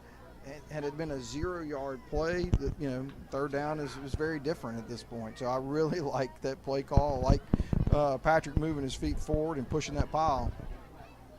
As we get ready to end the 3rd quarter, Carpenter's going to look to his right, go over the middle. Oh. Nice throwing catch. Rowan Guthakonda with the touchdown, and he threaded the needle on that. Oh, you said it perfectly, Art. That was a bullet. And that was, I've seen Bryce Carpenter do a lot of things. Right there, he stood in the pocket, had good protection from his offensive line, stared down his 3 receivers, and was able to pick, where the pocket was. And as we've talked about before, those pockets, when they're really kind of jumbled like that, you got to have that kind of zip on the ball. Oh, yeah. And that was a fantastic pass. Evan Lorette in to attempt the extra point. Good pass, good hold by Mitchell, and the kick is good. Flyers up 36-6, and we'll send it down to Michael. Actually, they're going to wait till the end of the quarter to give the quarter update. But no, I'm with you. Watching that play develop, again, offensive line, he gave Carpenter plenty of time to throw. I was surprised that he tried to fit it in the needle to Rowan Guthakonda, but again, they look like John Elway in the early 90s. Just firing it over the middle. Great throw and catch for the touchdown. And that's something, the Flyers offense hadn't had for the first half of the year. And like you said before, this is a game that maybe offensively they turn the corner because they're going to need it down the stretch of the season. And it's so interesting because we're really getting our first exposure to Bryce Carpenter as a quarterback. And right there, he showed me something that I haven't seen before. I mean, that throw, that combination right there, and the strength of his arm. I mean, he's a little bit of a cowboy back there. He's running the ball sometimes. He's running it with he's got a lot of Patrick Mahomes in him. A lot of Patrick Mahomes in him. But right there, you can back it up. When you're zipping the ball like that, okay. I mean, you're walking the walk. Yeah. And Green Oaks making a change, putting number 7, one of their sure-handed guys up there, and they're going to kick it away. Into the corner, Marshall's got it, and he falls down. That's probably a break for the Flyers because one of Green Oaks' best players has the ball with plenty of room to run. I couldn't agree with you more. You couldn't have designed your kickoff to be any better than what that just turned out to be. I like it. I mean, and Evan Lorette, I mean, he's done a nice job of. You can see that his length is, he's been inside the 10 a couple of times. That one was about the 14 or so, but the one with the long run back, he actually got it down to the 9 or the 8. Yep. And we've talked about that. I mean, as he gets further along in his career, his leg's going to get stronger, but I really like what he has done. I mean, you think about his hard squibs have gotten 2 turnovers. Yeah. So I mean, he's shown a combination of things tonight that you really want to see. Yeah, again, I mean, the special teams has kept the Green Oaks offense off the field. And that's how the Flyers have the 30-point lead heading into the fourth quarter. Marshall will stay in at quarterback. He's going to keep it himself, and he'll be brought down after a gain of about 1 back to the line of scrimmage. So I just saw 5 Flyers right there on that tackle. So we're getting there, Art. That's what I want to see. So that's the end of the third quarter. We're going to take it down to Michael Mitchell. Give us an update from the sidelines. Mike. Michael Mitchell down here on the sidelines with the big guys to make it all happen on that last touchdown run. Let's see. We've had a Patrick Gosley 9-yard run, and then we had a pass to Rowan Guthakonda. I got to say, great job overcoming adversity. We've had penalties and back-to-back drives, overcame them anyway, scoring. Can't say enough good things about you guys. Way to turn it around tonight. Great job. Great job. Go Flyers. Thanks, Michael. Michael bringing the whole offensive line in for the quarter report. Giving some credit to the guys up front. Yeah, they played a good game. I mean, sadly, we haven't really called their name that much. There have been some holds, but, we haven't been able to identify some of them. But let's not, overlook the fact that Bryce Carpenter being able to make the passes that he's made is because of offensive line is doing well. And again, you go back to the same thing. The offensive line started out with Bryce Restovich, and his skill set, and Bryce did an outstanding job, the early part of the season. He really did. And so now you're playing with a different quarterback who has a different skill set, and so it is difficult. I mean, what the guy is doing behind you, you really have to be prepared for. Right.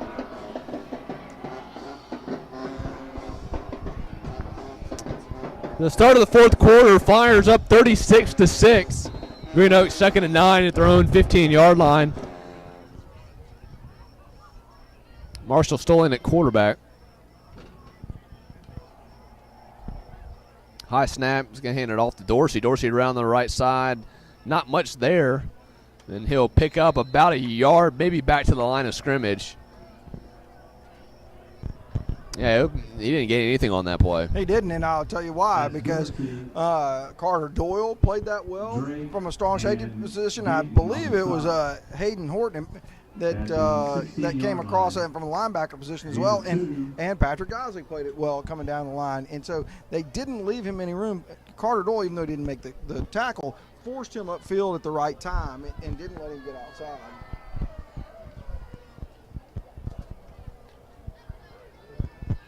Total offense, Flyers 393 total yards to Green Oaks 108. And Green Oaks will burn a timeout here. 3rd and 8, their 16-yard line at the 16-yard line. And we'll take a quick timeout with them. You're watching Flyer football on LCP TV.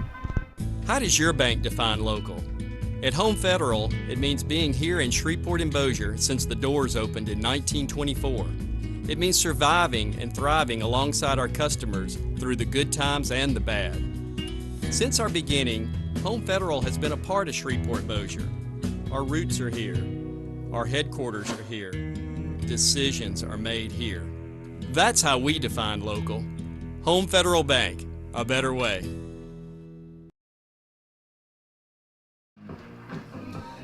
Welcome back to LCP TV. Art Carmody with John Carmody. Flyers commanding 30-point lead here in the fourth quarter. John, how was the halftime Hall of Honor ceremony? Oh, it's fantastic, Art. I haven't seen Coach Jim Wells probably in 15 or 20 years, and his illustrious baseball career, and my goodness, to see him down there along with everybody else was just fantastic. We're proud of you. Happy that you're in there. As Marshall takes the third down play around the right side. Great open field tackle. Hard to see it by Carter Doyle, I believe. Carter Doyle on the stop. Another flag. I don't know if they'll get that. Excessive celebration? And yeah, let's say they get my goodness. Unsportsmanlike call, and probably on Carter for being a little too pretty excited about that tackle. So again, we didn't have the penalty yardage at halftime, but I will be fascinated to see the number of penalties and the yards, because these aren't the 5-yard variety. These have been in the 10 and the 15-yard penalties. I mean, I don't know. 4-yard gain, 15-yard. I do remember a game that we played North Webster a few years ago that seemed to have a lot of penalties associated with it, but this one may go down in the record books. So 1st and 10 at the 35-yard line. Marshall back to pass. He's got plenty of time. Throws it over the middle, and that's going to be short. Ball intended for number 5. And there's another flag. Sorry. We have another unsportsmanlike conduct penalty against the Flyers. Flag on the play. I just mentioned the total offense numbers for Green Oaks. We may have more penalty yardage than they have total offense. Oh, I guarantee you, it may be double, Art. We may be close to 200 at this point in this game. I know you and I talked about it. It had to have been 100 or over in the first half, and we are dangerously getting close to another 100 in the second half. So the Giants will have the ball at midfield. Marshall's going to hand it off to Brisker. Brisker trying to find a hole. He's not going to find one, trying to get a push. He'll pick up about 4 on the play. And again, then now in the fourth quarter, a little pushing and shoving afterwards. Looks like the Flyers may get this one back.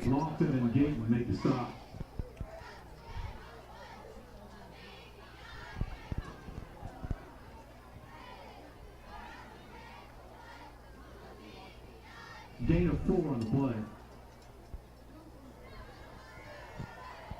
Yeah, it's going to be against Green Oaks. That'll push them back. Yeah, I mean, at this point of the game, you got a 30-point lead. There's going to be some frustrations on the Giant side of the ball, and you just got to let it go. You have to let it go. That's exactly right, Art. And you got to tell your defensive players at this point, why do you want to be out there any longer than you need to be? So don't engage. Where it will be 2nd down.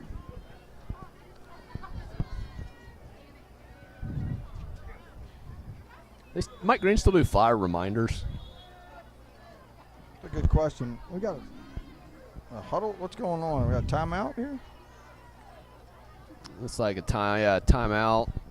Maybe a timeout by Loyola. And you know what? This is a good timeout. This is a great timeout. That's why I asked about the Flyer reminders. I'm telling you, Art, you hit it right on the head, and that did not surprise me one bit with Mike Green. I mean, what a fantastic coaching move right there. I mean, and for those not familiar with what a Flyer reminder is, would you like to enlighten our audience? I'm sure there are a few alumni watching that remember those. Those are hard practices, Art, when you have a few Flyer reminders that you tacked on into practice. You didn't do things quite the way we wanted them done.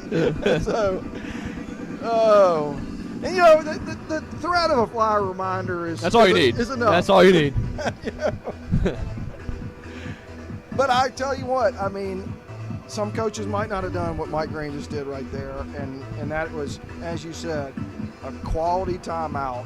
And I guarantee you, Mike Green made his point. Oh, absolutely, he did.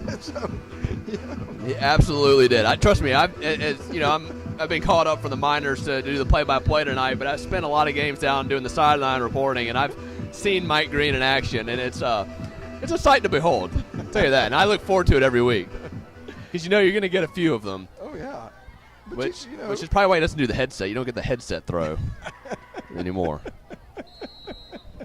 Those were fantastic. So after the penalty, a 2nd and long. Marshall's going to take it on the left side this time. He's going to dump it off to Dorsey, and Dorsey, again, if that pass is a little up out in front, he may be able to pick up another 5 to 10 yards on that play. But you think about that, the concept of that play. I mean, it is truly like an option, an extended option. And so, not a lot of teams can do that. You have to have an athletic enough quarterback to challenge a strong safety to have to commit to do something. But, I like that play call. I talked about it earlier. They ran that play earlier. They ran it very successfully. They really did. I mean, it's puts a lot of stress on the defense.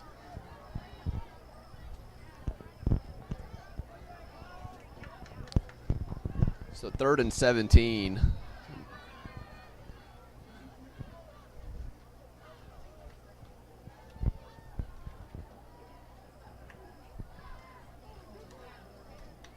Marshall, it looks like he's going to take big pass, try to throw it deep. He's got plenty of time. He's rolling left side. And that's a great job by Guthakonda right there, just staying home, making a smart play, smart football decision. You couldn't have said it any better. Art, that is exactly. Think about how disciplined you have to be in that play right there, where the play drifts to the right, comes all the way back to the left, where you are supposed to be in position. I mean, it shows you, Rowan Guthakonda, of course, is a very smart kid. He knows what he's doing, but very disciplined, and that is the mark of a senior leader right there. So that's how you're supposed to play. That's how you're supposed to play. Absolutely. 4th down for the Giants, 4th and 13, and they're taking a lot of time. I don't know if they're going to take a delay of game penalty here or what they're going to do. In any other normal situation, I think the play clock would be at 0 now, but play clock's not working tonight. I mean, it's taken 40 seconds already just from the end of that play. Anyways, 4th and 13.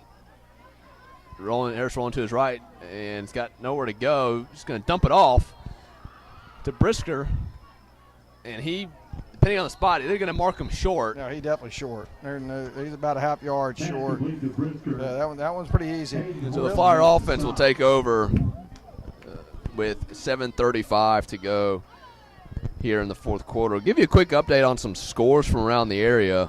Evangel up 33-21 over Northwood in the 4th.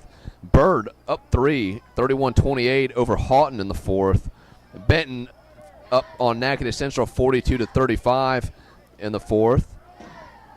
Captain Shreve 52-35 over Airline, and still in the 3rd with that Airline offense. Still plenty of time for them to come back, but that's a surprising score. Calvary 70-0 over North Caddo. Parkway 45-0 over Southwood, and North DeSoto 57-12 over Woodlawn. Bryce Restovich in the game, and he will hand it off to Patrick Gosley. So Bryce Carpenter's night is finished, and fantastic night by him. It really is, and again, imagine trying to be a senior leader when you've really been in the school for really only a calendar year, and to be a quarterback and have to be that senior leader. Yeah, Gosley up the middle, jumping around, and he's going to pick up about 15 yards on the play, down to the actually about 20 yards on the play, down to the Green Oaks 36-yard line, 18 officially. It becomes a lot of fun running the football when you got big holes, opened up by your offensive line. And Green Oaks, too many guys on the field. That should be a penalty.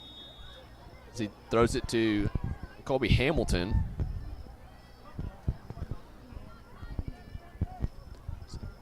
This is a good chance for Restovich to get some action here. Being the starting quarterback the first part of the year against some tough teams. Hopefully he can get some good game situations for him. I like he's that throw the quarterback right there, for the future. Yeah, absolutely. I mean, right out of the gates, he put it right in the numbers where Colby was. That's a good throw. And again, you're asking a lot for a freshman to start his first. Yeah. I mentioned it before on the sidelines. I always want to say true freshman. There are no such things in high school football, but literally a true freshman.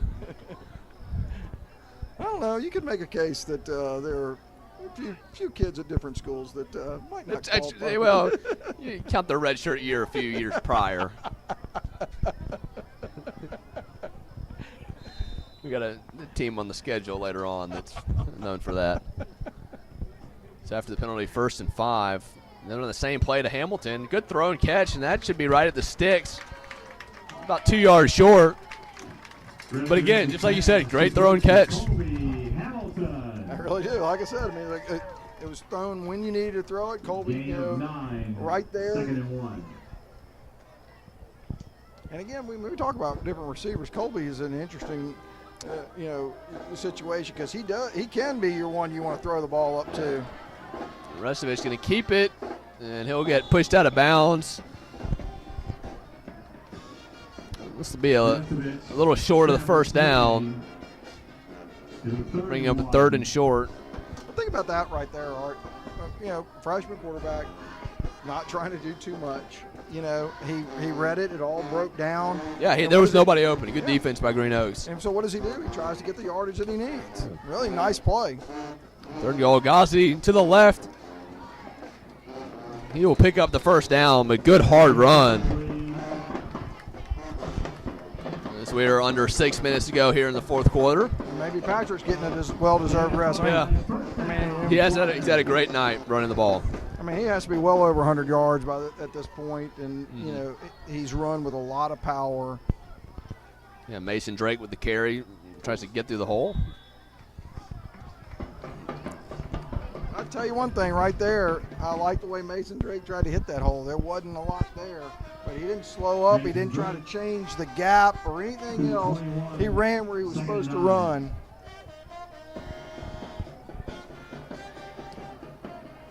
Second and 8. Restovich going up top. You know what? That's not a bad throw. That's So I'll go back to that. The same thing. That throw. And again, he's under duress, so he's making that throw. A little earlier. But that ball is a little bit further out. Touchdown. Yeah. Yep. You take the safety out of the equation, and you really have yourself a chance.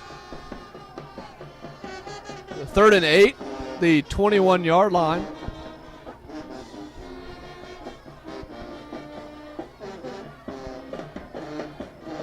Restovich keeping himself, got a hole. Almost makes a man miss. Gets about to the 15. That'll set up a 4th and short. So decision time for John Sellett and Mike Green. Looks like they're going to keep the offense on the field. I really, again, like that play call. I like Mason Drake coming up and leading his way through. I mean, it's his responsibility to get a block in, and he did a nice job. Penalty. Fire's trying to get a head start on offense, and again, trying to get out of here without any more Mason penalties. may want to go ask the referees to have a little louder whistle. I mean, nothing like, getting the football and taking a couple of shots and getting nothing for it. So it's actually offsides against Green Oaks, so that gives the Flyers a first down. Fresh set of downs to play with.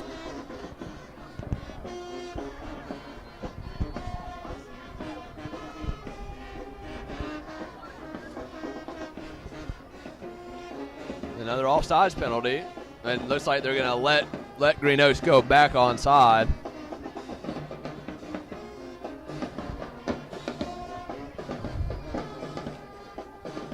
Restovich rolling to his left. He's going to throw to the end zone, and that'll be a touchdown. Great throw and catch from Bryce Restovich.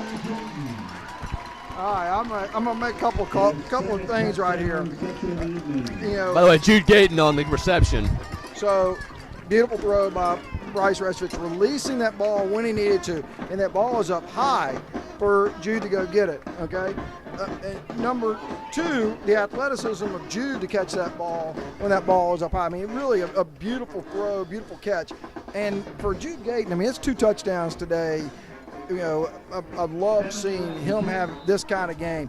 For all that he has had to work through last year, getting injured at the very beginning of the season, come back and to play his senior season and be as productive as he is outstanding. Point after is blocked. So a little wide snap. Mitchell doing a good job to get that on the tee, but Green Oaks blocks the extra point. So the Flyers up 42-6. 4:11 to go in the 4th quarter. We'll take a quick break. Michael Mitchell back here on the sidelines at Bessemer Stadium. Flyers up 42-6. Look at Bryce Restovich getting in that game. Offense didn't miss a beat. Jude Gayton with his 2nd touchdown reception of the night. after that 10-yard touchdown pass from Bryce Restovich. So far, they've been doing a great job mixing it up on that last drive. It was a 3-minute possession. Love to see that too. And the running game is rocking and rolling as well. Great job. Go Flyers. Back to you, Art and John. Thanks, Michael. Great report from Michael reading out of his book of notes. I taught him that, I think. But again, I mean, you know, there's a freshman, like you said, Bryce Restovich getting quality time too, and showing us what he's got. I mean, I really is encouraging for the future. And again, one of the more successful plays for the Flyers kickoff coverage tonight. They forced 2 turnovers by Green Oaks. They will squib it on the ground again, and the ball is free. And it's on the ground. The Flyers will pick it up for the 3rd time tonight. Unbelievable. Yeah, it looks like Brock Jeter, I believe. Yep. Yeah, I mean, let's not understate that Evan Lorette, those balls. They're tough to field. They're tough to field. Yeah. But you know, you kick it a certain way.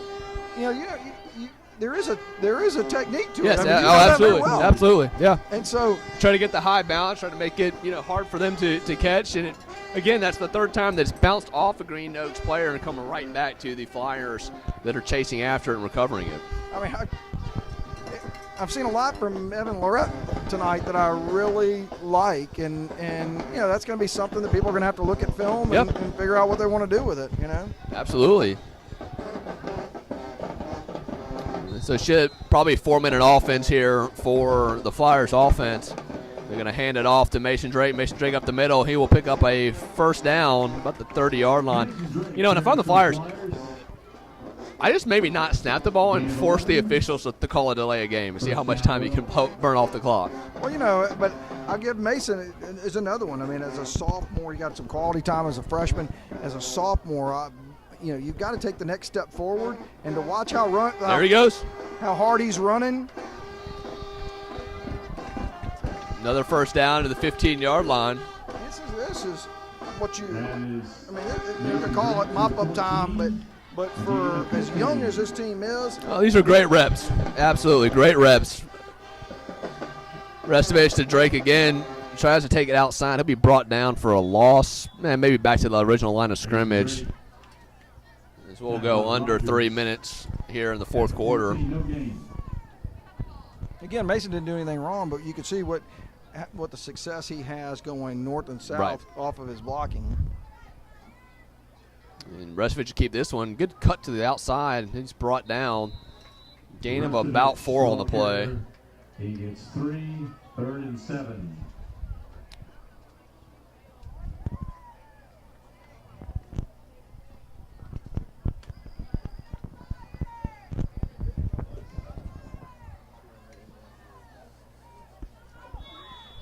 And penalty flag on the play.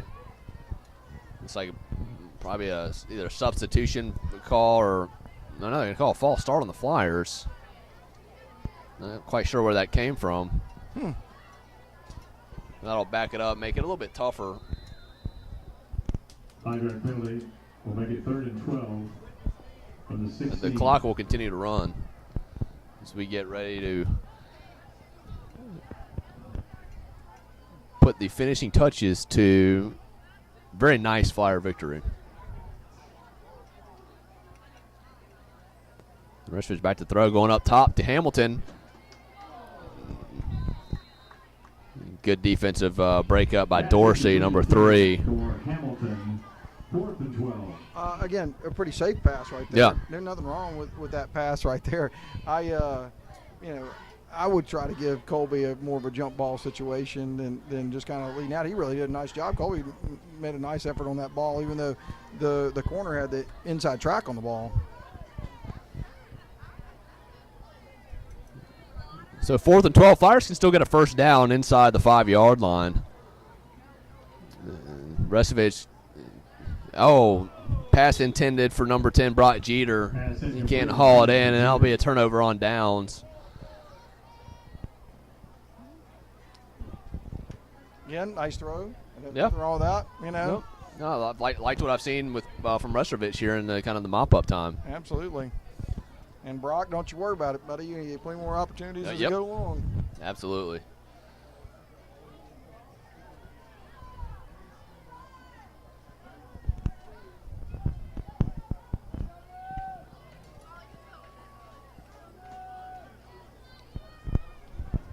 It's interesting that, you know, there's almost mass substitution, but it's hard when you have rosters that are, you know, the size that Green Oaks and Loyola has. It's hard to mass substitute. Right. It's good to see some of the young guys getting some action here. But you know what, Art? I mean, it goes back. We talk about these kind of things all the time.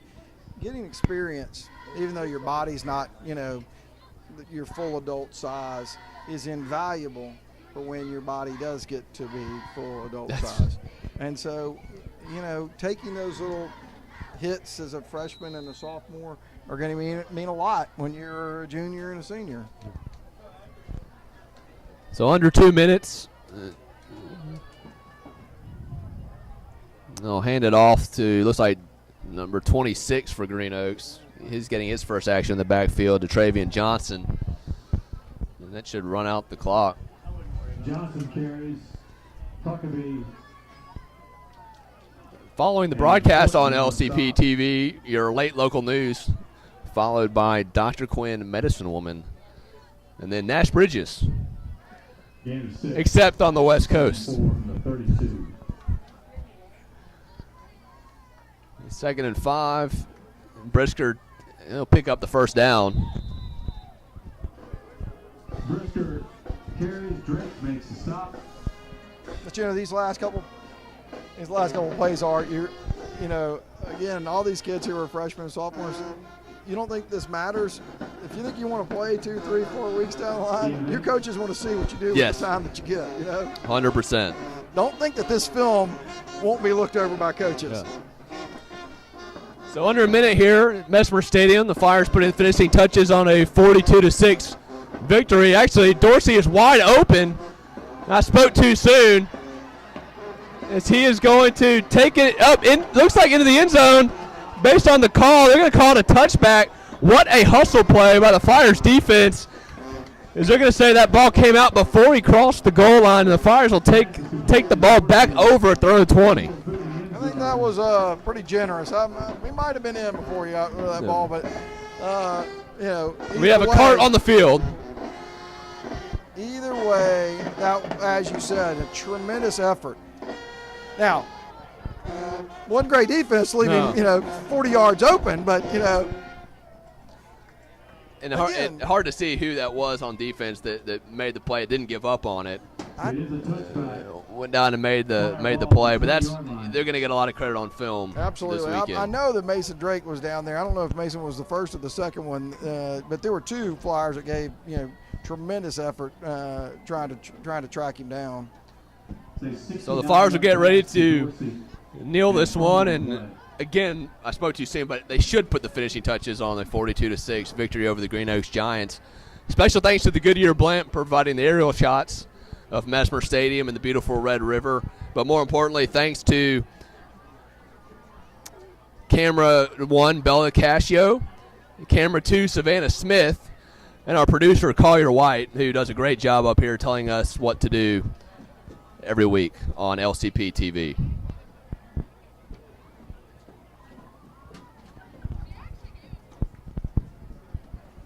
Well, it wasn't the prettiest game, Art, but, you know, you're glad to see you get a little bit of distance towards the end of the game. And although it wasn't as pretty in the second half, and I'd like to have seen some of the penalties cleaned up in the second half, you know, the end result, you know, got where you needed to be. And, and so there's still a lot of work to do. Yeah, you know, if you're Mike Green, you love this game because you come out with a 42-6 victory. You did a lot of really good things on offense and defense. You got a lot of young guys from reps, but you have a lot of things that you can correct and a lot of things that you can hone in on film on Sunday, the penalties, the missed opportunities.